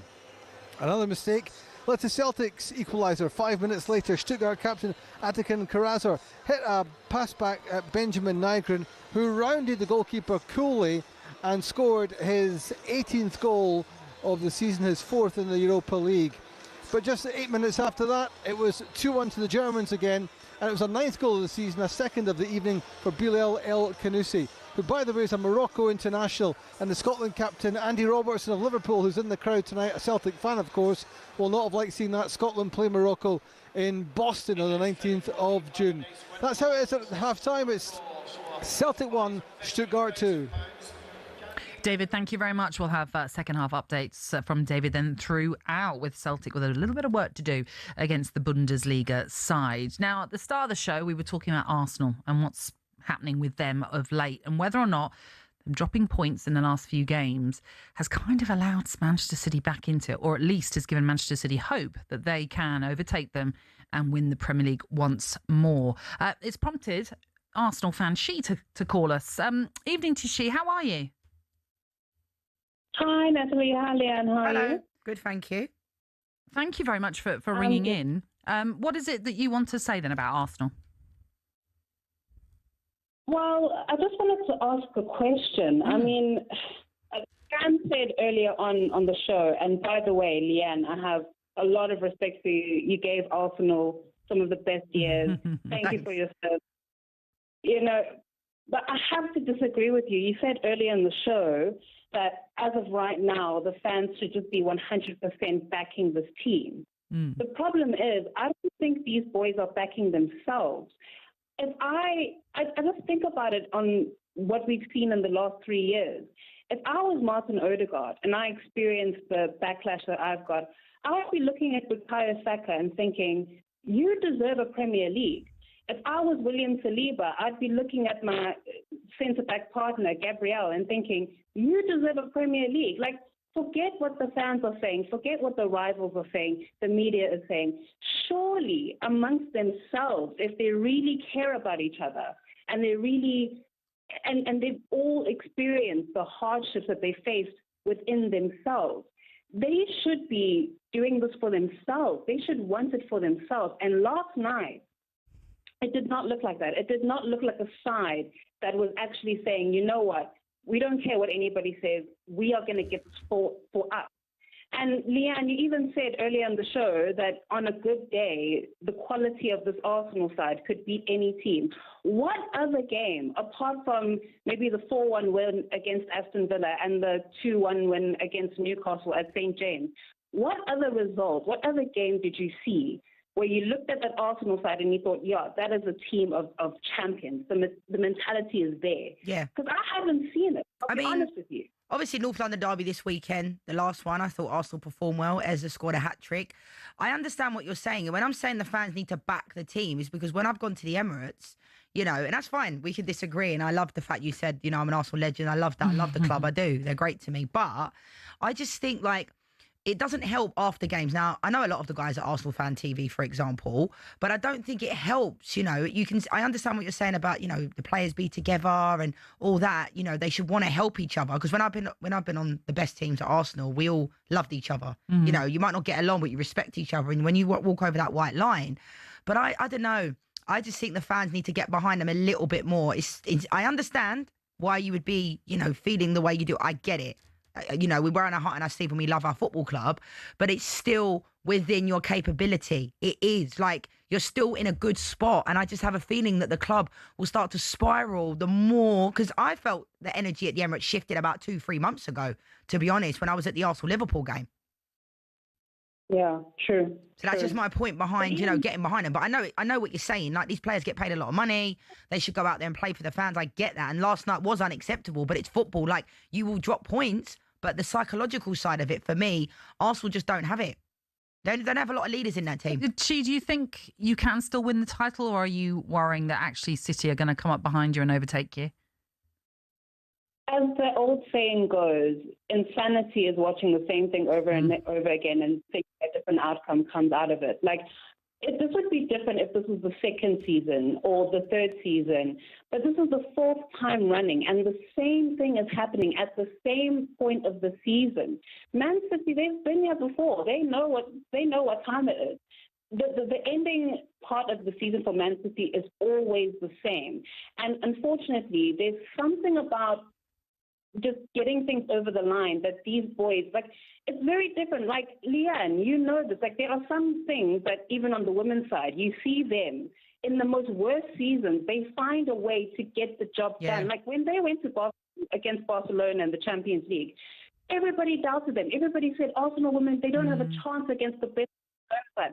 But they got the job done. But let me just ask you, because I'm just mindful of time. So I said about Mikel Arteta, like, who does this fall on? So if Arsenal don't win the league, you know, and they end up maybe potentially with the Carabao Cup, whose fault is this? If this doesn't come through and Arsenal don't win the league, who's the person that has to be blamed? There's only one person that hasn't been changed in the last 5 years, and that's Mikel Arteta. Everybody has been changed. The squad has changed. Our sporting director has changed. A lot of things have changed. He's the only remaining constant there. So if we don't win this league, who else are we going to replace? What's left to change? It's him. Yeah. Thanks, She. It's a great call, She, and we appreciate you joining us. So thank you. Thank you for bringing us. That was She then. And if you want to have your say just like her, then you're more than welcome to give us a call, 03717 223344. That's also the number you can WhatsApp us on, or you can text us to 81089. But like she was saying there, she echoed what you said, that ultimately it will fall on Mikel Arteta if Arsenal do not get the Premier League. He'll probably say that himself as well, line. you know. He'll probably say that himself. Well, he might say it, but doesn't mean he'll walk away. Yeah. There's a difference. But anyway, let us know what you think. Don't miss, by the way, DAZN's stacked schedule with fights every week. And this weekend delivers the big one. 3 fight nights. 1 unmissable weekend only on DAZN. It all begins live from Nottingham on Saturday as a fierce rivalry reignites in a highly anticipated rematch as Lee Wood takes on Josh Warrington. Then later on that evening, live from Las Vegas, there is a high-stakes clash with Ryan Garcia chasing his first world title, that against Mario Barrios for the WBC welterweight world title. And finally, the return of Claressa Shields as she faces Franchon Cruz DAZN in an undisputed heavyweight rematch on Sunday. You can sign up to DAZN Ultimate and get all of those fights, plus a minimum of 12 plus pay-per-views a year, including Garcia versus Barrios at no extra cost. Watch all these fights only on DAZN. Boxing update on talkSPORT with DAZN, the global home of boxing. Sign up now at DAZN.com/boxing. OK, on the way next, we are going to bring you an update from the Winter Games in Milano Cortina on Kickoff on talkSPORT with Ladbrokes. It's 18 and over. BeGambleAware.org.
John Terry took to his own Instagram account to respond today. Let's hear what JT had to say. Guys, this is a debate that everyone's entitled to their opinion to.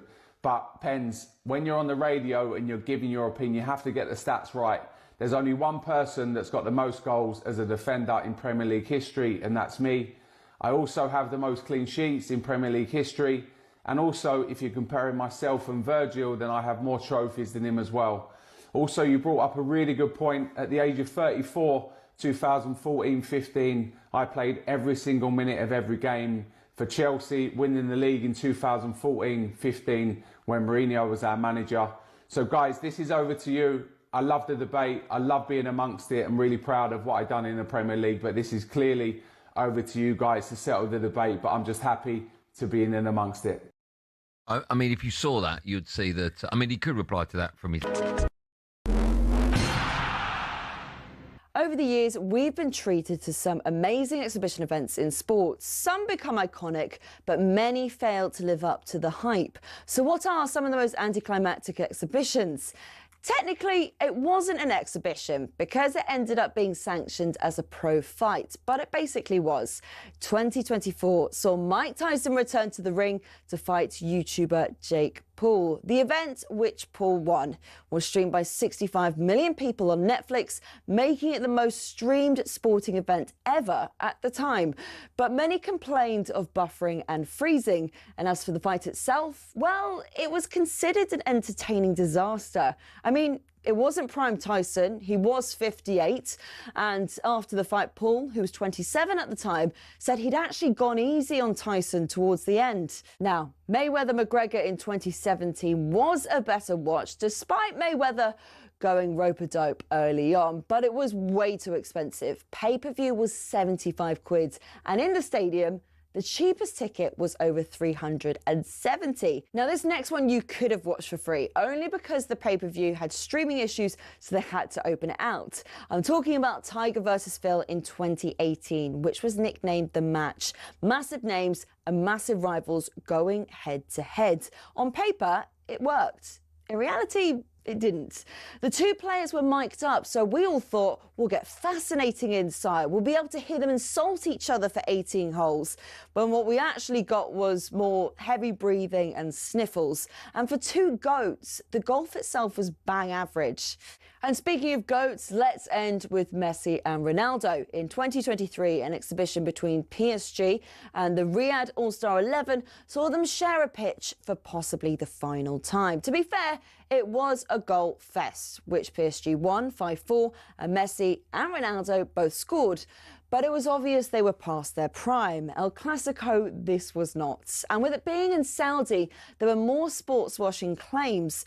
So there you have it. Exhibitions that have let us down. And I didn't even have time to mention the Community Shield.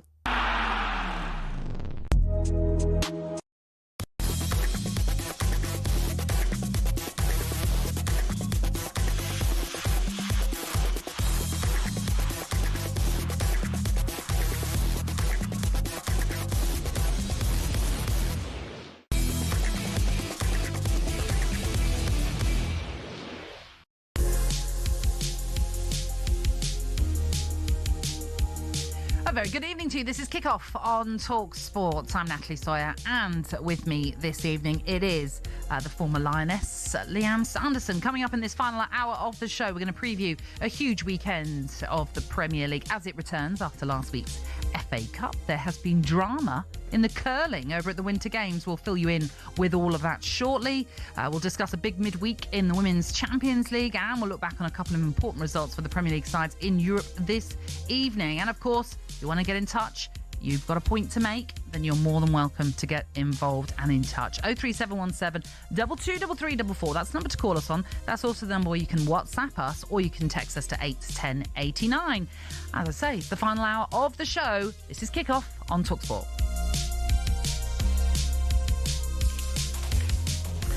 And we'll, of course, keep you up to date with how Celtic are faring in their Europa League playoff as well. At home to Stuttgart, trailing 2-1 at half-time. But the second half just about to get underway. We'll have regular updates on that one. Now, earlier this evening, Nottingham Forest defeated Fenerbahce 3-0 in their Europa League playoff first leg, setting themselves up perfectly for the return leg at the City Ground next week. After the game, the Forest midfielder Morgan Gibbs-White spoke to our friends at TNT Sport. I think his message to us is that we're going to have a real identity of how we play and how we defend as a team. I feel like him and his staff have brought a real positive energy into the group, and we've all brought into what he wants straight away. And I think that's the most important thing, is buying into each other and understanding each other. And I think we've got a little bit of that already, and I think we showed out there in abundance today. So it's about keep learning off each other, keep learning, and then taking it game by game. So that was Morgan Gibbs-White on the new manager, Vitor Pereira, after he got off to that winning start, 3-0 in Turkey, in a game that they dominated when it came to shots. 23 shots they had in that game to Fenerbahce's 6. 7 on target, but ultimately, as we mentioned, 3 important goals scored there. But very quickly, before we get to Italy and what's happening with the Winter Games, Lianne, how tricky do you think it can be for teams and players in particular when they're now having to work with a 4th manager in one season? I mean, it's a lot. Thankfully, I don't think many people... This is going to be on a trivia quiz, I think. Which club has had 4 managers in one season in years to come? It's difficult because different managers have different styles, different tactics, different ways of doing things. As a professional, you know, it's your job to perform. But I think it is hard. You know, fair play to the players coming out tonight and like putting on a really good performance, because it isn't easy, because you're being pulled in so many different directions of what a coach might want. Now, as we saw, we've been talking a lot about Celtic. I think Wilfred Nancy, one of his biggest mistakes when he came from Columbus Crew, he tried to change too much. From what Martin O'Neill was doing, that was too much, too quickly. Whereas I think, you know, sometimes Vitor Pereira, he's just gone in there, implement the style after a little while. Don't try and change too much too soon. So they're ultimate professionals, these footballers, but at the same time, it is difficult. 4 different managers in 1 year. It's unbelievable. Yeah, very, very much so. And it's not even a year when you think about it. We're talking months, really, that they've had to experience. Rob Edwards will probably be there next, because it seems like a Wolves. Every single time someone's been at Wolves, Nuno, Vitor Pereira. You're right. Could be. Yeah. I mean, you know, Rob Edwards might be happy where he is for now, anyway, despite what's going on at Wolves, certainly. We should also just point out that Palace were in Conference League playoff action earlier today. They were in Bosnia-Herzegovina, where they drew with Zrinjska Mostar 1-1. And Oliver Glasner reportedly very unhappy, visibly at full time. There was also chants from some of those travelling Palace fans about, you're getting sacked in the morning and we want Glasner out. It's in some ways not surprising that it's turning a little toxic when you know the manager's already come out and said, I'm leaving in the summer. Yeah. It's inevitable that you're going to have this divide, especially when results aren't going your way. Yeah, it's a shame really as well, because I do think the announcements of like him wanting to leave, equally along with Mateta, no coincidence that he did it in the same week that Mark Gahey was leaving. And it's a shame for Palace, because they are my local side. I grew up in South East London and I always want them to succeed and do well. Steve Parish is, you know, a top businessman, but I just think they're not going to sack him, are they? Because they'd have to pay him off. I mean, they might do, but at the same time, it's a shame. You know, FA Cup, winning the FA Cup, like something they never thought they'd have. They're in European football. But it's amazing how quickly things can change, Natalie, overnight in football, really, isn't it? Because they were looking like they were on this amazing trajectory. And then now look at them. Even just from Christmas, when they were battling to potentially get in the top one, and they went through a period of games where they just weren't winning at all.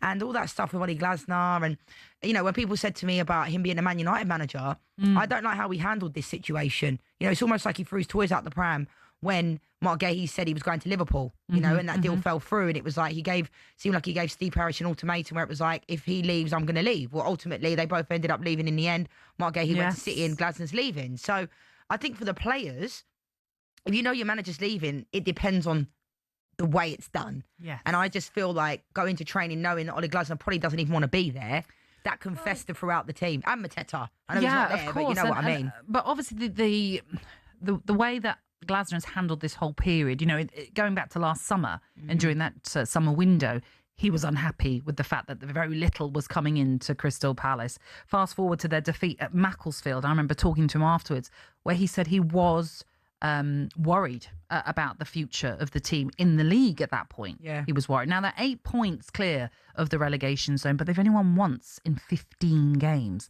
That is a major, major worry because it feels as though there's a slight free fall about them. And no doubt, as we mentioned there, with those Palace fans who have travelled, it's not surprising that they're not happy. No. Because, as you say, they've gone from the euphoria of Wembley and then getting into Europe. Yes, okay, it was the Conference League and not the Europa League that they wanted, but everything is unravelling very, very quickly at Palace. You wonder what's going to happen and if a decision will have to be made sooner rather than later on Oliver Glasner and whether he remains. But like you've mentioned already, I just can't see Steve Parish going, all right, we'll give you money to go. Yeah. With only a few months left of this season. One to watch, certainly. Right, let's get the very latest, shall we, from Milan Cortina, as Team GB have been involved in some medal drama tonight. talkSPORT's Winter Games correspondent Michael Waydock can join us to bring us up to speed. Michael, good evening. How are you? Hi, Michael. Good evening, Natalie. Hey, Leanne. How are you? Oh, hang on. I didn't get that response. He likes me more, clearly. I said good evening, Natalie. I know, but it wasn't. It was like, good evening. Good evening, Leanne. I've not spoken to Leanne for ages. I know. We speak all the time. I'll let you off, Michael. That's true. He did send me a picture of a lovely... Was it a pint? No, it was bigger than a pint. It was the biggest beer I've ever seen. It was as big as my head. It was huge. I didn't drink it all because we had to do this. You couldn't. Of course you couldn't. Right. Tell us about any drama that we've had today for Team GB. Well, there won't be a medal in the women's curling for Team Morrison. They did what they had to do. They beat Italy 7-4, but the USA lost to Switzerland this afternoon after an extra end 7-6. And that means the women curlers, the women's team, Team Morrison, out in the round-robin stage. So we are now watching the men. This is Team Mowat. We've got Bruce Mowat on the ice right now at the curling stadium in Cortina. And I can tell you we're in the final end. This is the semi-final at the moment. So Great Britain currently leading 6-5 against the Swiss. The Swiss have the hammer, though, so they have 2 stones remaining each. But because the Swiss have the hammer, that means they will have the last stone in this end. Now, GB, as I said, leads 6-5. A place in the gold medal match and a guaranteed medal up for grabs. This one could go to an extra end as well. Michael, I want to talk to you about, we had a guest on a couple of weeks ago to talk about like funding. And I was saying like, where are these athletes like training, fair play to them, you know, when you look at the bobsleigh and all that type of stuff. But like Team GB have been promised more funding after this like games. Can you tell us a little bit more about that? Yeah, I don't think we're going to see a massive increase in funding. So they got £32.5 million across the winter sports to fund this cycle for the Olympic Games. So for the 4 years building up to this, the likes of GB Snow Sport, British Bobsleigh and Skeleton, GB Curling, etc., got £32.5 million. And I think just the fact that funding, money generally in government is tight at the minute. We do have lottery funding to add into what the DCM mess throw into the pot as well. But I can't see a massive, massive increase. What they will look to do is more targeted, more strategic funding. So when you talk about where these people are, what are they doing in between games time? GB Curling are based at the High Performance Centre in Stirling. They've been doing terrifically well, certainly the men's team coming into this games. They were hot favourites. They were the world champions. So they will be competing on the circuit year in, year out, week in, week out. Most of our skiers and snowboarders, of course, aren't based in this country because they have to go and chase the snow. So they are competing over in the States, in Canada and in Europe as well. And the bobsleigh and the skeleton guys, of course, 2 medals for the skeleton team, 2 gold medals, Matt Weston individually, and then Matt and Tabby Stoker in the team event. They've got their high performance centre in Bath, but they don't have an ice track there.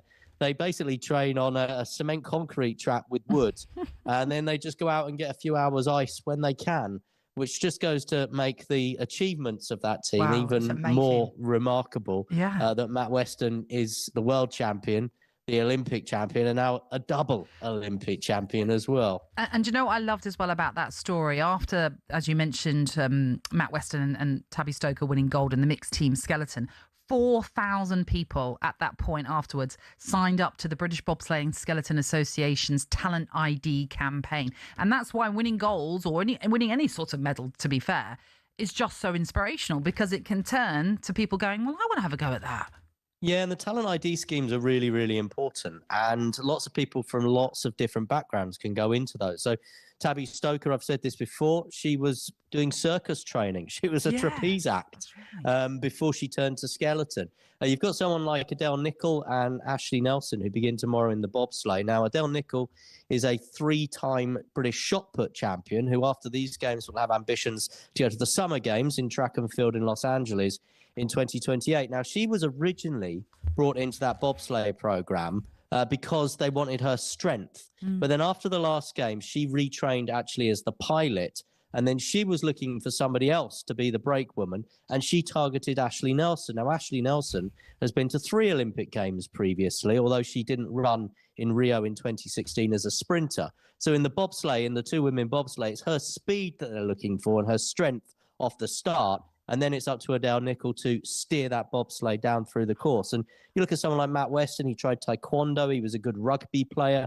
Rugby is an interesting sport because, again, returning to track and field, they are looking at players that maybe aren't going to quite make it at the top echelons of rugby union or rugby league, but do they have transferable skills to be a great shot putter or a javelin thrower? And as we know in this country, certainly in the male world, in track and field, we are lacking a little bit with field athletes at the minute. So, yeah, the Talent ID Days, 4,000 people signed up. Nat Dunman, the performance director at British Bobsleigh and Skeleton, spoke to us live on talkSPORT shortly after Matt Weston's first medal, mentioned that was online, and then met her the following morning at breakfast. 4,000 people had signed up. So people are listening. People are listening. Incredible. It's just amazing stories. I mean, I wanted to talk to you about the medal table. I've been looking at it myself. Norway in first, Italy second, USA third. Going into this Winter Games, was that something that people would have expected to be the case, or have there been any ones that have kind of been the dark horses?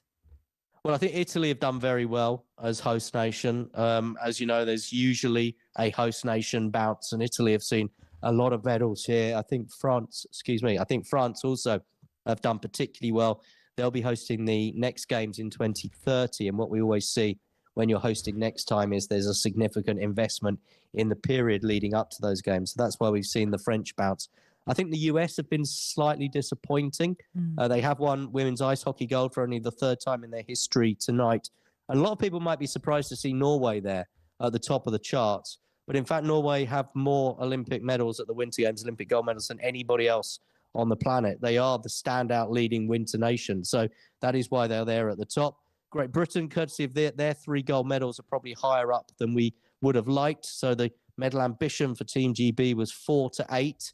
If these curlers, who are still playing, by the way, in this 10th end with 1 more stone to go, if they can secure a medal this evening, that means they will have achieved that ambition of 4 medals. But what I would say is I think they put more stock in the fact that they've won 3 golds over, say, 4 bronze medals. Not that that's any disrespect to any Olympic bronze medalist who's listening. We all know what a fantastic achievement that is, but something very special about being an Olympic champion. It is the best return, though, isn't it, in terms of gold medals? Yeah, I mean, it's just been a history-making games. I mean, a first gold medal on snow for Hugh Nightingale and for Charlotte Banks.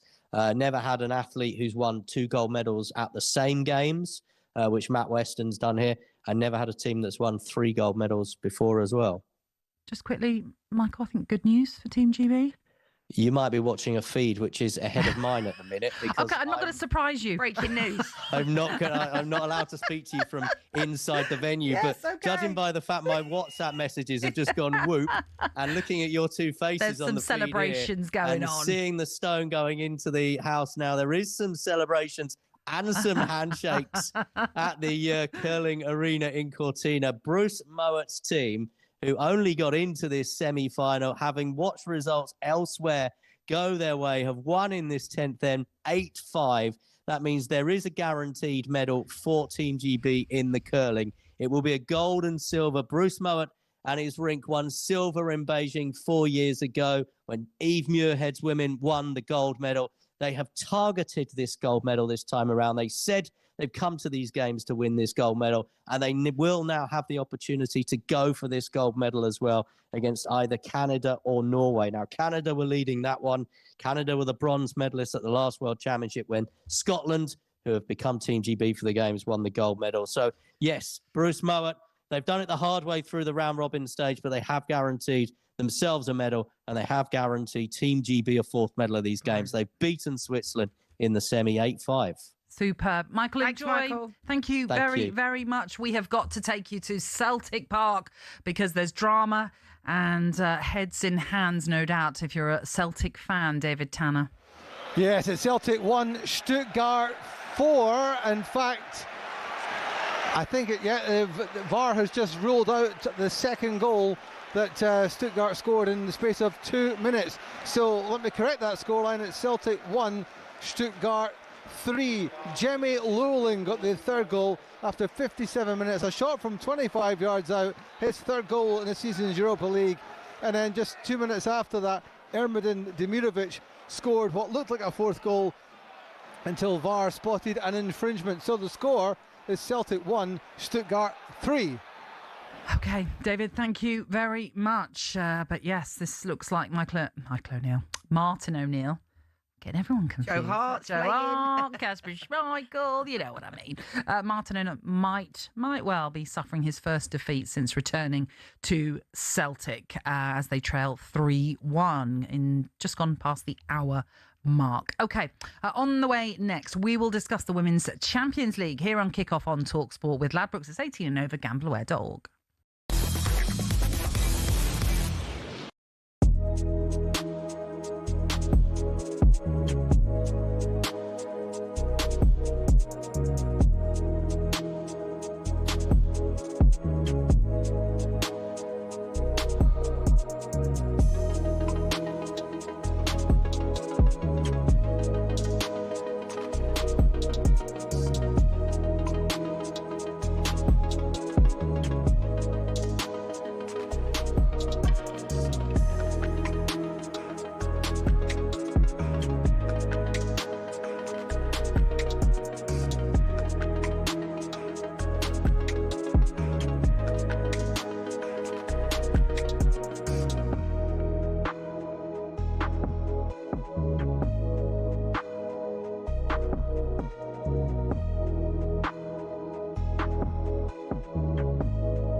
This season we've got the squad, but I'm not quite sure the quality of the front line is up to it. I don't rate Gyökeres. He's come in supposedly as the goal scorer we were hoping that we needed to get us over the line. He's not been that person. We signed Eze, who actually was on the verge of going to Tottenham. And with all due respect to Eze, he's talented, but he's more of a Tottenham player because he's an in-and-out sort of player. He doesn't do it week in, week out. He's a streak-type player. He's not an Arsenal player. Madueke, he's a good understudy maybe for Saka, but he's not a first-teamer. He's great with all the tricks, but his final ball is not good enough. So I think that the problem is our front line. Is something not quite right with the front line insofar as we're not effective enough. We haven't got that killer instinct to go out and smash teams. Last night, you're 2-0 up, go out and smash them, put them to rest, and we haven't done that. Well, you cannot let Leeds... Keith, I know you know your stuff. Who's your top goal scorer this season? Good question, actually. I believe... I think it probably is Gyökeres, I think. Gyökeres. But that's and he's coming in for it this morning. Sorry? He's coming in for it this morning. Look, we got him thinking...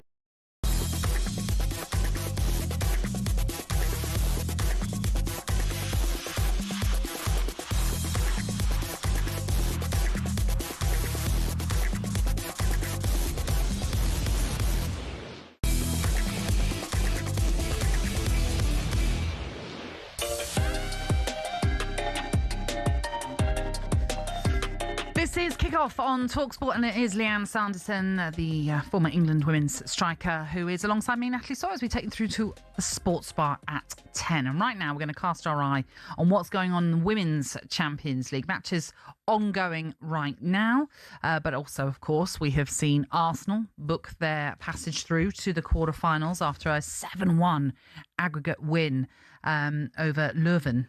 Is that right? Yeah, that's good.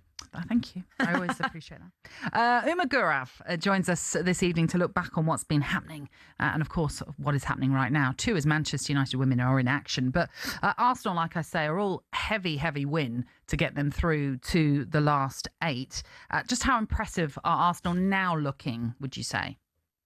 At the moment, they're looking very, very good indeed. And they have been since the start of this calendar year. I mean, some huge wins for them. They've beaten Chelsea, they've beaten Manchester City in the WSL. And I think it was only natural that they should follow that up with a big win over Leuven. I have to say, full credit to Leuven, of course, because, you know, they're a side that they're the definition of underdogs. They're a Belgian side that had never won the Belgian league before last season. And we've actually got, Lianne will tell you, I'm sure we've got Arno van den Abel, who is their manager. He's coming on to Lianne's show on Monday, but what a story for them. And I think, well, it was a very dominant performance from Arsenal. They did manage to actually score at the Emirates, which is huge for them. And Arsenal shouldn't really have conceded that. So while they're in good form, I think there's still room for improvement. And we saw Arsenal not be quite so strong the start of this season. So yeah, big match coming up, of course, for them in the quarterfinals. Yeah, that's what I wanted to ask you about, Uma. Lovely to see you as always. Like that game, quarterfinal, Arsenal-Chelsea. Like I've already gone out there and said I've still backed Chelsea to win. You know, I have to put my biases aside. But like that's going to be a spicy quarterfinal, isn't it? It is, and more so because I think last season, the worst thing that could possibly have happened to Chelsea was for Arsenal to win the Champions League, because they have wanted to win that competition for so long, so badly. They've got this Barcelona thing. They can't get over them. They just can't get past them. And yet, despite all of that, Arsenal managed to somehow defy the odds, go through and beat Barcelona in the final. They were the better team out there in Lisbon. We were both there, of course, that night. But for Chelsea, who wanted it so badly, they'd been really shown up by that. And I think the reason this quarterfinal now is so tasty is because Chelsea are going to want it so badly. They've already been beaten by Arsenal just a couple of weeks ago even. And this is huge for them because if they want to put those demons to bed to finally win the Champions League, and I think actually, you know, arguably perhaps the reason they're struggling so much in the WSL this season is because they're putting so much into the Champions League.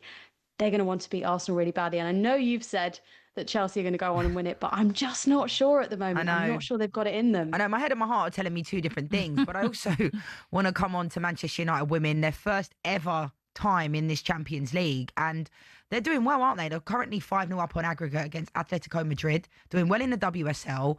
Like, they play Bayern next in the quarterfinal. Like, can they go? Like, to set, what do you reckon? Because I'm backing them to beat Bayern, Uma. I just am.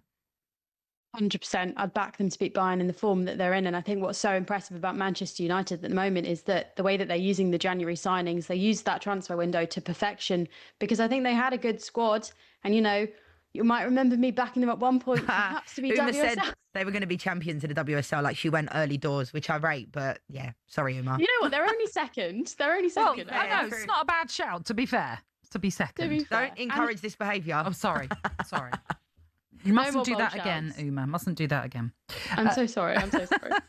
But they are doing really well, as you say, both domestically and in Europe. And perhaps another interesting quarter-final tie sees a team who no doubt will be desperate to make amends of what happened in last year's Champions League final, Barcelona, when they take on, well, rivals Real Madrid. Yeah, it's a big one, the Clásico, of course. And, you know, on paper, I think everything says that Barcelona should win that. And I'm sure that they will. I don't see Real Madrid coming through that one. But, you know, this is what we love about this competition, I think. Barcelona, they look so strong. That front line, the likes of Claudia Pina, Iwa Pajor, a lot of the Spanish stars, the likes of Alexia Putellas, who we don't know where she'll end up over summer, of course. She was spotted at London City Lionesses ground and perhaps she could end up moving there. So I think if the likes of that kind of player are perhaps leaving, they'll want a really good swan song. And I think the Champions League will be the only way for them to do that. Can anyone stand in their way is the real question. And I think actually perhaps the English teams at the moment, along with Lyon, are looking like the biggest obstacles. I had a lot of Barcelona fans coming after me this week because I think Alexia is going to London City Lionesses, not just because she's there, but that's my feeling. And a lot of them, because she's been there for so long, they were coming after, in kind of, not in a nasty way, but like, how dare you take our Queen Alexia and say she's going to London? But I do genuinely think it's done. But if that's the case, then, I mean, that obviously shows the direction the London City Lionesses want to go, which we know they've already said, didn't they, when they came up, that they're not here just to be a number, they're here to shake things up. But does that mean when you sign someone of that quality that we should be thinking that long term they're going to be challengers? They are. Michelle Kang. You know, I had Martin Semmons on my show last week, the CEO of London City Lionesses. Charlotte Richardson also was on my show. Do you know what I like about them as well? They give us access. Yeah. Can't say that for all the clubs. And I'm not naming names, but genuinely, like, I've got more chance of probably getting Rio or John Terry on my show than I have, like, you know, a women's player. And that's the reality of the women's game now. Pros and cons of more success. But I think Michelle Kang, you know, put some money where her mouth is. And, yeah, why not? I mean, they are changing training ground as well. So, like, there's going to be a period of 18 months where they're going to have, like, you know, a revamp. But I think, you know, a player like Alexia coming to the WSL will be massive. They are going to win the WSL one day as well. And I think it'll be sooner than we think.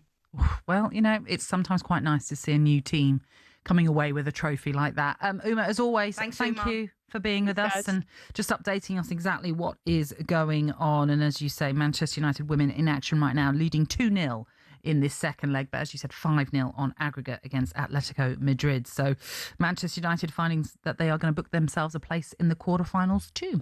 Okay, you are tuning in to Kick Off on talkSPORT with Ladbrokes. It's 18 and over, gambleaware.org. There's loads more coming your way in the last half hour or so as we look ahead to the return of the Premier League.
I don't enjoy all what goes on. Of course I don't.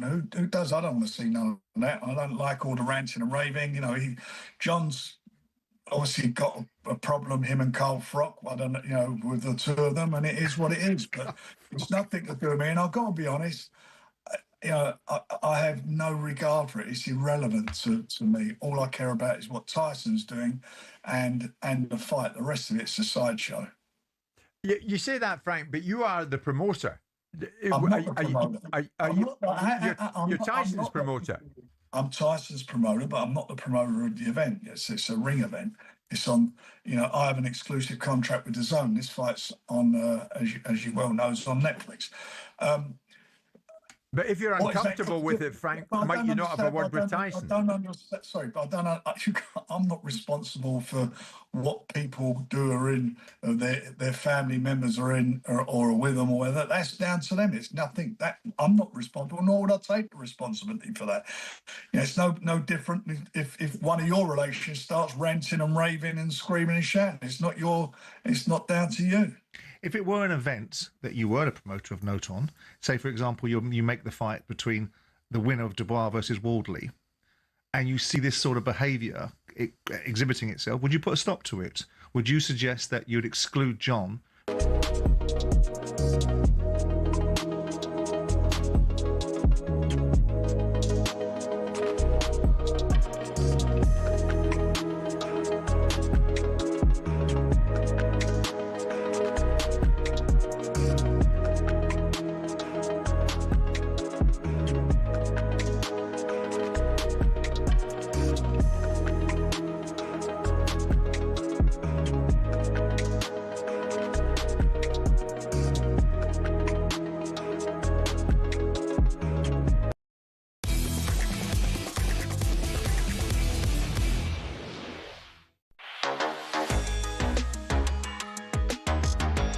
Thank you very much for tuning in to talkSPORT and to kick off this Thursday night. Leanne Sanderson is alongside me, Natalie Sawyer. Let's get you an update from Celtic Park to see if Celtic are fighting back against Stuttgart. David Tanner. 74 minutes gone and it's Celtic 1, Stuttgart 3, and Stuttgart, the team in 4th spot in the Bundesliga at the moment, are completely outclassing Martin O'Neill's Celtic side.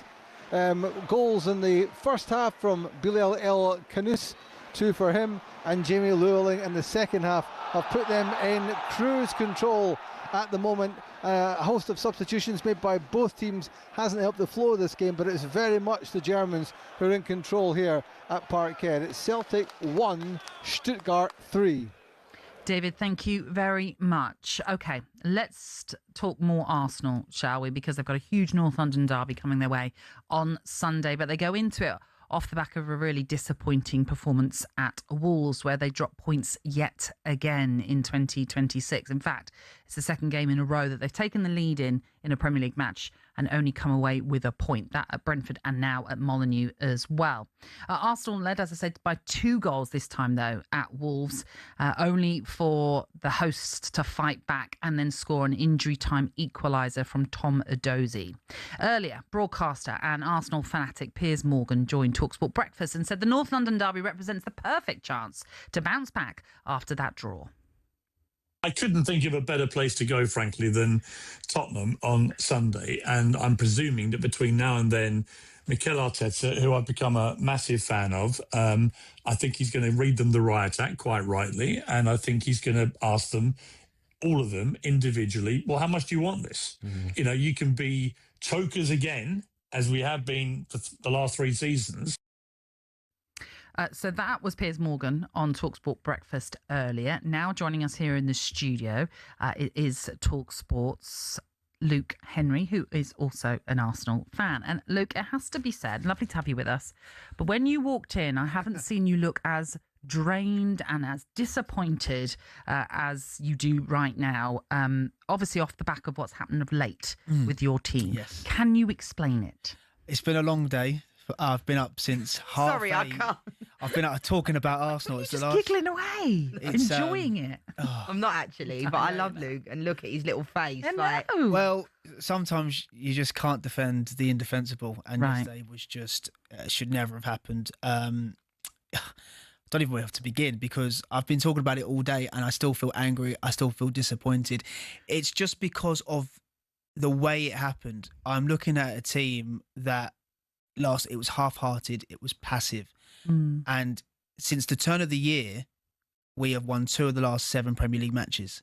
My concern is that I'm looking at a team that doesn't want to win. I'm looking at a team that doesn't want to lose football matches, and we've had opportunities this season to go and grab it.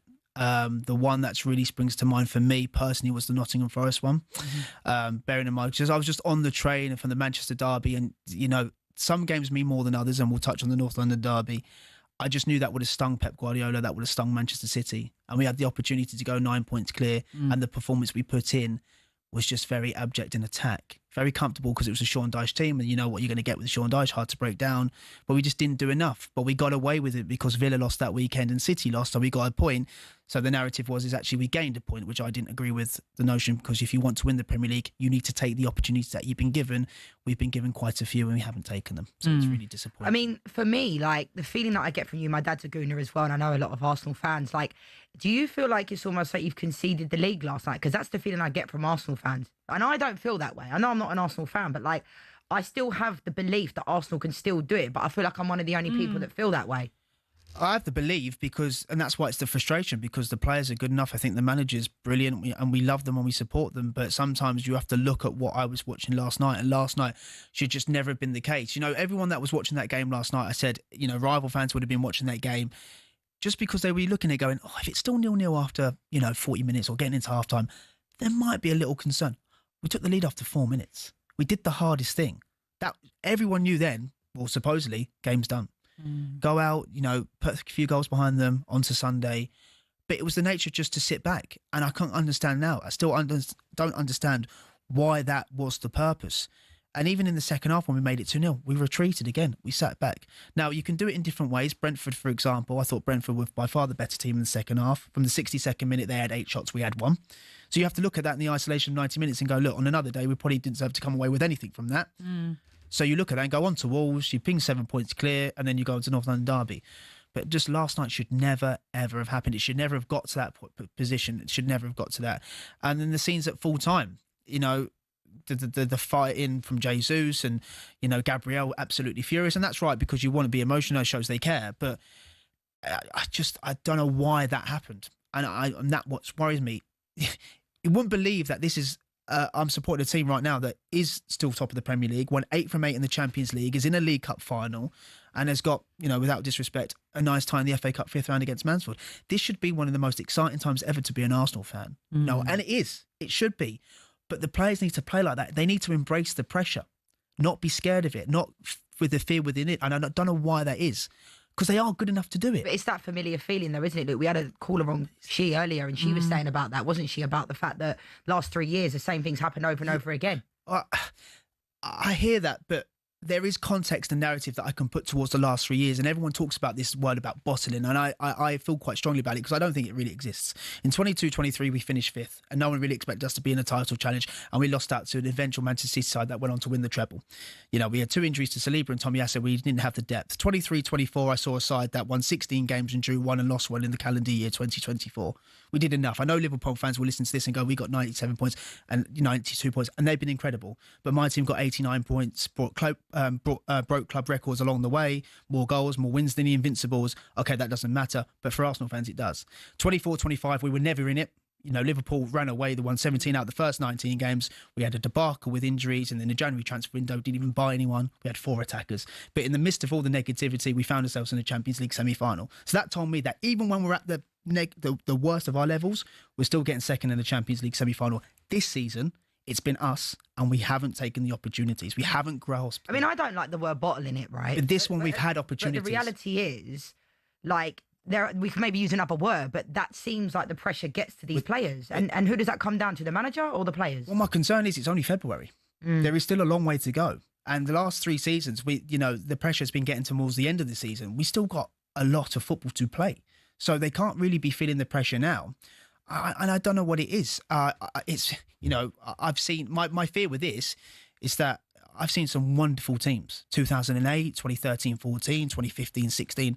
Seen some brilliant teams, but the sad reality is they get forgotten about because they didn't win the Premier League. They haven't won the Champions League. And I don't also, want this same team to follow that. And as we know, and it has been well documented, this is one of the best squads you've had for a very, very long time in terms of depth. You know, we're not now talking about without Bukayo Saka, you can't win. Without Martin Odegaard, you can't win. That's not the case. But something has changed of late, it feels, with Arsenal. And now you've got a North London derby on Sunday at Tottenham. The first game, of course, for the interim manager, Igor Tudor, as well. Pains me to say it, but maybe under a Thomas Frank, you'd go there with a lot more confidence because of how they've been playing under Thomas Frank towards the end of his reign there. Do you worry now it's going to be a very different Tottenham team you're going to see? Not really. Because I think, you know, it's the famous cliche saying about form goes out the window. And regardless of where you are in the Premier League and what you're fighting for, when you represent Arsenal Football Club, there's one thing you do, and that's win the North London derby. That's a non-negotiable. Yes, it's going to be tough. They're going to be right up for it, of course, but they are decimated with injuries. And I hear Piers Morgan in the perfect opportunity to bounce back, but I don't buy that because I heard that on Thursday against Brentford. Oh, Wolves is the perfect opportunity to bounce back. Every game is an opportunity to bounce back when you drop points. It doesn't matter because if we beat Tottenham, then next week is Chelsea, and that'll be a perfect opportunity to keep going with the momentum. So games are like that. This just means more. Forget where you are in the league. This is bragging rights. You go and win the North London derby, and they need to. Not technically for me, but from themselves. You know, because you know it isn't all doom and gloom. It's really still negative after last night, but they need to put a run together because there's still a title to be won here, and we can do it. How much responsibility, Luke, do you feel that fans have? Because obviously I've been talking a lot about that on the show. You know, the fans have a right. They pay their money to go to the game, but like, you know, I watched Arsenal Fan TV last night after the game. I love those guys. I think, you know, each to their own. But it's like, it can't be good because the feeling around the Emirates has changed. It's shifted, isn't it, in the last couple of months? Like, regardless of, you know, the results, and then you've drawn loads of games, but like, how much responsibility do you think the fans have? The fans have are entitled to feel how they feel. I can't tell a fan to feel how they feel, but all I say is with fans, you need to have rationale. You need to understand. Don't forget, this season we have had times where Arsenal weren't conceding a shot, and Arsenal were been labelled as one of the best teams in Europe, and then Bayern Munich came to the Emirates and we blew them away, and we were getting the praise that we rightly deserved. From the turn of the year, I think the Man United game stuck out. I think that was a nervy atmosphere, because you follow it up with the Liverpool result and the Nottingham Forest result, both 0-0 draws, and then defeat, and you just kind of you go, oh no, not again. And then Arteta comes out and everyone goes, do you know what? Yeah, all right, we've had a little bit of a wobble. It's not going to be easy. No one's saying that. That's fine. And then you see the Leeds performance and you see the Sunderland result and you think, okay, fine. But then the last two draws have just put that little bit of doubt in. And this isn't an Arteta thing. This isn't just about Arsenal fans and under Arteta. This is about a group of fans that have wanted the Premier League for 22 years. It's a long time. And when you get so close, you do have to ask yourself the question, is it ever going to happen? So this isn't just an outburst. This is just raw emotion. This is pain because Arsenal fans are so desperate to win it. And they can voice that however they want. What I won't stand for is people just saying the players aren't good enough, Arteta out, when they're just a natural reaction. Last night was inexcusable, unacceptable, but they know that. But I still believe in them. I still believe in the manager. It's just how you voice your anger and your disappointment. But now it's done now. Can't change that. You still believe you can win the league? Yeah, we can still believe. Yeah, absolutely. And if you don't, and the same question we asked at the beginning of the show, and who does that come down to? Like, is Mikel Arteta the right person to kind of, is it almost like he can't get the job done if he doesn't? He won't get a better opportunity, Luke. Well, that's the thing. No, you're right. That's the thing. The question will be answered in May if we don't get over the line. My issue with this is that with Arteta, and he's been brilliant since the day he came in. There's been this narrative that it's been 5 years, 6 years since Arsenal won a trophy. He wasn't brought in to do that. His sole purpose was to make Arsenal again, make them relevant and make them challenge at the top end, which he's done that. He's rebuilt the team along the way. But expectations change over time. And yes, it's been 3 seasons, and this season has been up to us. And I don't know what it is, but I just want the players to speak on the pitch. They speak a lot about the ambition to win titles and creating legacies. And Arteta said, for the next 4 months, we're going to enjoy that.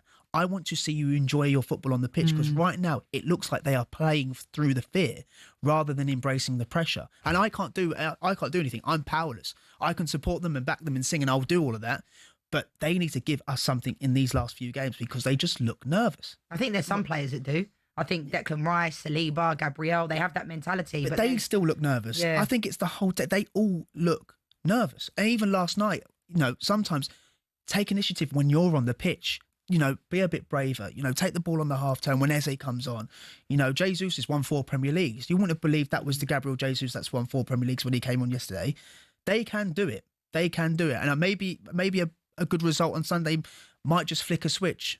But my worry is there's been an opportunity. When we look back in May, if we don't win it, it'll be down to ourselves. And it'll be that opportunity or that opportunity or that opportunity. And I think champions just go and seize them rather than play not to lose. I mean, the situation is that Manchester City play Newcastle first this weekend. They're playing on Saturday, of course. Now, we know Newcastle aren't great travellers, but they come off the back of that 6-1 win over Qarabağ, so they might be a little bit buoyed by that. And Manchester City, as well as they are second and obviously competing, they're still not playing great, Manchester City. So it's not a given that they'll beat Newcastle. And if you then win Tottenham, that puts you, 8 points clear. And they still go to the Etihad, which I believe Arsenal could still get the job done. So there is, yes, I understand the recent disappointment, but there's still a healthy gap at this present moment that you could still build on if Man City don't get the result. Just quickly, a quick word on Bukayo Saka's contract. That has obviously come out today, that it's all signed and sealed, of 5 more years of him. What do you make of the timing? Yeah, I feel a bit sorry for him, because it's actually a big moment, and I feel like it's been sort of swept under the carpet because of what's happened, and it's actually funny in the last couple of days, because on Tuesday, they announced the ticket prices have gone up, which didn't go down well with the fans, again, for a 5th consecutive season. And then on last night, you put that performance in. I think they could have waited. I think they've done it because of the springboard for the North London derby, and they've gone, okay, we need to put this out there now. But yeah, this is actually a real big moment for us, but no one's really spoken about it. Instead, we're focusing on, and rightly so, what happened last night at Molineux. So delighted for him. He's the future. And like he said in his interview, and this is the thing, he said in his interview that he believes this side can get over the line in the next few years. They all say the right things. We all believe them, but, we haven't won it in 20 years, so we need to see it. You got to put the words into action. 100%, and yeah, hopefully we'll win on Sunday. It's all right, Luke. Everything will be all right. Promise you. Do you know what? Man United fan has come in here every single week for 5 years, and we were struggling. It gets better. It might just be it's funny because I was having a chat outside with a few Arsenal fans, and people are saying we've forgotten about the Champions League. And for me, this conversation about Prem or Champions League, for me, I've always wanted the Prem. I was only 6 years old when the Invincibles happened, so it's a little bit more different. But you never know. We are tactically very good in Europe. Obviously, 8 from 8. We set up quite well. We are hard to beat and hard to break down defensively. It just might be quite ironic that what we're feeling now, we might beat the champions of Europe in May. You just don't know. So. There's lots of twists and turns yet. I just think Arsenal fans are a bit concerned about the conversation is changing, like you said, and we have to go now if City drop points, if City do this, when realistically, if City shouldn't have been in the equation, it should have been when Arsenal go 6 points clear, when Arsenal go 7 points clear. But that is football. That's why we love it. It can be brutal. It can be beautiful. So let's see what happens on Sunday. Well, thank you, Luke. For popping in. I know it's not easy to talk about it when things are I've done it all day. on a downer, for sure. We're going to keep you updated with the North London derby. Of course, we will on Game Day live from 1:30 on Sunday afternoon. And then following the full-time whistle from the Tottenham Hotspur Stadium, I'm going to be alongside Alan Pardew for the final word. So you'll be able to get your calls in. So, Luke, you can always chat with us if you need to. Thanks. If you need us, you can do that. Up next, we're going to continue previewing a huge weekend of Premier League action, including our 2 exclusive Premier League games that are coming your way. Manchester City versus Newcastle and Everton against Lianne's beloved Manchester United. This is Kickoff on talkSPORT with Ladbrokes. 18 and over. BeGambleAware.org.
Gabriel Jesus got frustrated at the end, pushed the player. Even our coaches, set piece coach, losing it a little bit because we know that right now it's on the line. Yes. And we need, normally I'm Mr. Calm, I'm Mr. Keep It Easy, batting here and there, but no, it's time. Well, Mikel now, is this where, before kick-off 5 minutes, he locks the door.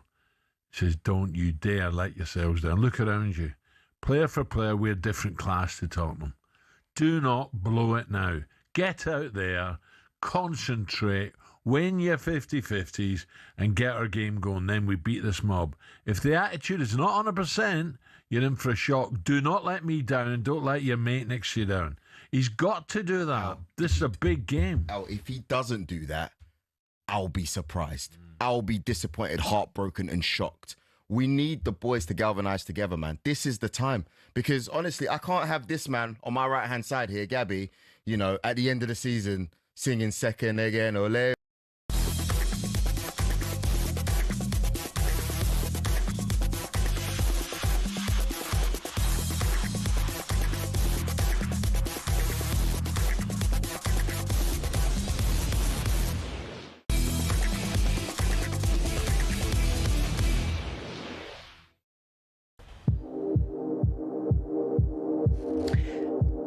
This is Kickoff on talkSPORT, and you're in the company of Lianne, Sanderson and Natalie Sawyer. Let's take you straight to Celtic Park, where there is a 5th goal. David Tanner.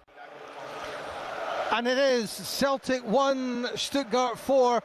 A goal in stoppage time scored by Thiago Thomas. A beautiful chip over Kasper Schmeichel and into the back of the net. And you can hear the German supporters singing, always look on the bright side of life, to the few Celtic supporters who are left in the stadium after a really dark night for the Scottish champions. A great night for the Germans though, because as it stands, it's Celtic 1, Stuttgart 4. David, thank you very, very much. OK, this weekend, we've got 2 live exclusive commentaries coming your way on talkSPORT, and it begins with Manchester City against Newcastle on Saturday evening. That one kicking off at 8 o'clock. So let's look ahead to that one, shall we? Manchester City, of course, as we've been talking after the Arsenal draw last night, they're going to look at this situation now and think, the table is turning and we have an opportunity to really put the pressure on them to beat Newcastle, which will shorten that gap to 2 points. And then it's just a case of keep doing what we're doing, and it might end up with the Etihad game being pivotal against Arsenal. Yeah, and I think the difference between City and a lot of other teams, they're just mentality beasts. You know, this is the type of time of year they come alive, don't they? And there's a lot of players in that dressing room that have won the league with them and have won stuff with them, so that helps. Obviously, they've got new players this season, Marmoush and Shirky. I think they've been really good signings. I like Shirky a lot when he was at Lyon. But I think, you know, as for Newcastle, coming off the back of that midweek win in Europe, obviously the win against Spurs, people can say whatever they want about Spurs at the moment. But, like, you know, Newcastle are nowhere near what their fans would expect them to be at in the league. But at the same time, this isn't a foregone conclusion. And I do think sometimes that game, you know, they play before Arsenal, don't they? Yes. And there's something to be said about that. I do think sometimes it's not like get the upper hand, but like I just think City will come alive. Like Pep is just a genius in these types of moments. And I think that's the biggest difference between an Arsenal and a City amongst many things. Pep Guardiola, and he just thrives in these situations. We talk about Arsenal not having pressure, players that can handle pressure, or a lot of them can. I feel like City have them. And I also feel like they bring in players that can handle the pressure. I mean, Erling Haaland just about speaks for itself. Yeah. When you talk about the pressure and being able to deliver like they are doing, getting it over the line is very different to what Arsenal find themselves in, because they're just not used to it. I call it muscle memory and how important that is. And do you feel that is a factor, that why Arsenal are maybe feeling the pressure a little bit more, because they're just not used to winning a trophy or a major trophy? Yeah, and that's why the Carabao Cup, I know people can say, I think a trophy is a trophy at the end of the day. Like, that's the first trophy that Arsenal can win, and that will breed confidence. Well, especially as now it's against Manchester City. Exactly. So it's huge. And I do think Arsenal can get the job done against a team like City when they are performing. Problem of late, as Luke alluded to just now, they've been inconsistent of late. But they've only still lost 1 game in 20, Natalie. So there needs to be a little bit more balance as well. They're drawing games. Yeah. Don't get me wrong. But at the same time, like, I think not losing. Yeah, it feels like a glum day for Arsenal fans today, which I also understand. But this is what I'm talking about. Like, allow that glumness, because we've all been there. But that's what I'm talking about now. Let's get behind the team. It's Newcastle then that make the trip to the Etihad. And as we mentioned already, they come on into that off the back of that huge win at Carabao 6-1. Not being great on the road in the Premier League this season, something that Eddie Howe has frequently talked about. Now, as I say, they're perhaps buoyed by that result. You could argue, well, it's Carabao. Yes, they've done all brilliantly in the Champions League to get to this playoff stage, but it's a huge long trip, something like over 5,000 mile round trip. Is that a factor we need to be bringing into this game, that maybe Newcastle could be jaded, or are players pampered so much these days they're going to be all right? Oh, yeah. I mean, they charter planes back straight after games. You know, gone are the days where they go the next day. It is hard travelling, don't get me wrong, but they're professional footballers. That can't be used as an excuse. But I think, you know, you look at, I think maybe Newcastle can take some hope with how Salford went there last week. You know, Carl Robinson took his boys there and they did all right. Considering they got battered last year 8-0, they only lost 2-0. So maybe Newcastle can take a look at that. But I just think Man City just, you know, Haaland wasn't available last week, rested. Yeah. Phil Foden, like, they just got real good players. That is an 8 o'clock kickoff then on Saturday, exclusive to talkSPORT. And then on Monday night, we bring you Everton against Manchester United, one to look forward to as well. That kicking off at 8. Let's get you the full-time score from Celtic Park. David Tanner. And it finished Celtic 1, Stuttgart 4. Martin O'Neill's 1000th senior game as a manager turned out not to be a cause for celebration. And Celtic will be up against it on the return in Germany if they're to reach the last 16. Martin suffering defeat for only the second time in 18 games in charge this season. The Irishman has a big decision to make for Sunday's home game against Hibs, which is followed by trips to Stuttgart and then back-to-back Old Firm away games at Ibrox. He has to decide whether to play Kasper Schmeichel after yet another mistake by the 39-year-old cost Celtic a goal. Backup keeper Viljami Sinisalo and Ross Doohan must be on Martin's mind after Schmeichel's clearance went straight to a surprise Bilal El Khanous, who hit a shot at Schmeichel that the goalkeeper should have got closer to. Celtic equalised 5 minutes later after another defensive error gifted Benjamin Nygren. But before half an hour had been played, Stuttgart were ahead again, and loan signing from Leicester City, Bilal El Khanous, scored his second of the night with a free header. Jimmy Luling made it 3-1 on 58 minutes, and 2 minutes after that, VAR disallowed a fourth to the Germans, but the fourth goal did come in stoppage time, scored by Thiago Thomas.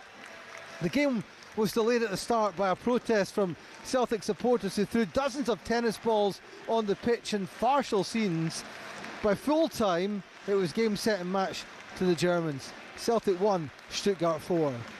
David, thank you very much. Yeah, bad night in the end then for Celtic in what is a first defeat under Martin O'Neill in his second stint. Lianne, as always, thanks, Natalie. Wonderful. Thank you very much. Just a reminder of what happened elsewhere in Europe. Nottingham Forest won the first leg of their Europa League playoff in what is Vitor Pereira's first game in charge, 3-0 at Fenerbahce. Crystal Palace could only draw 1-1 at Zrinjska Mostar, that in Bosnia-Herzegovina, with Palace fans voicing their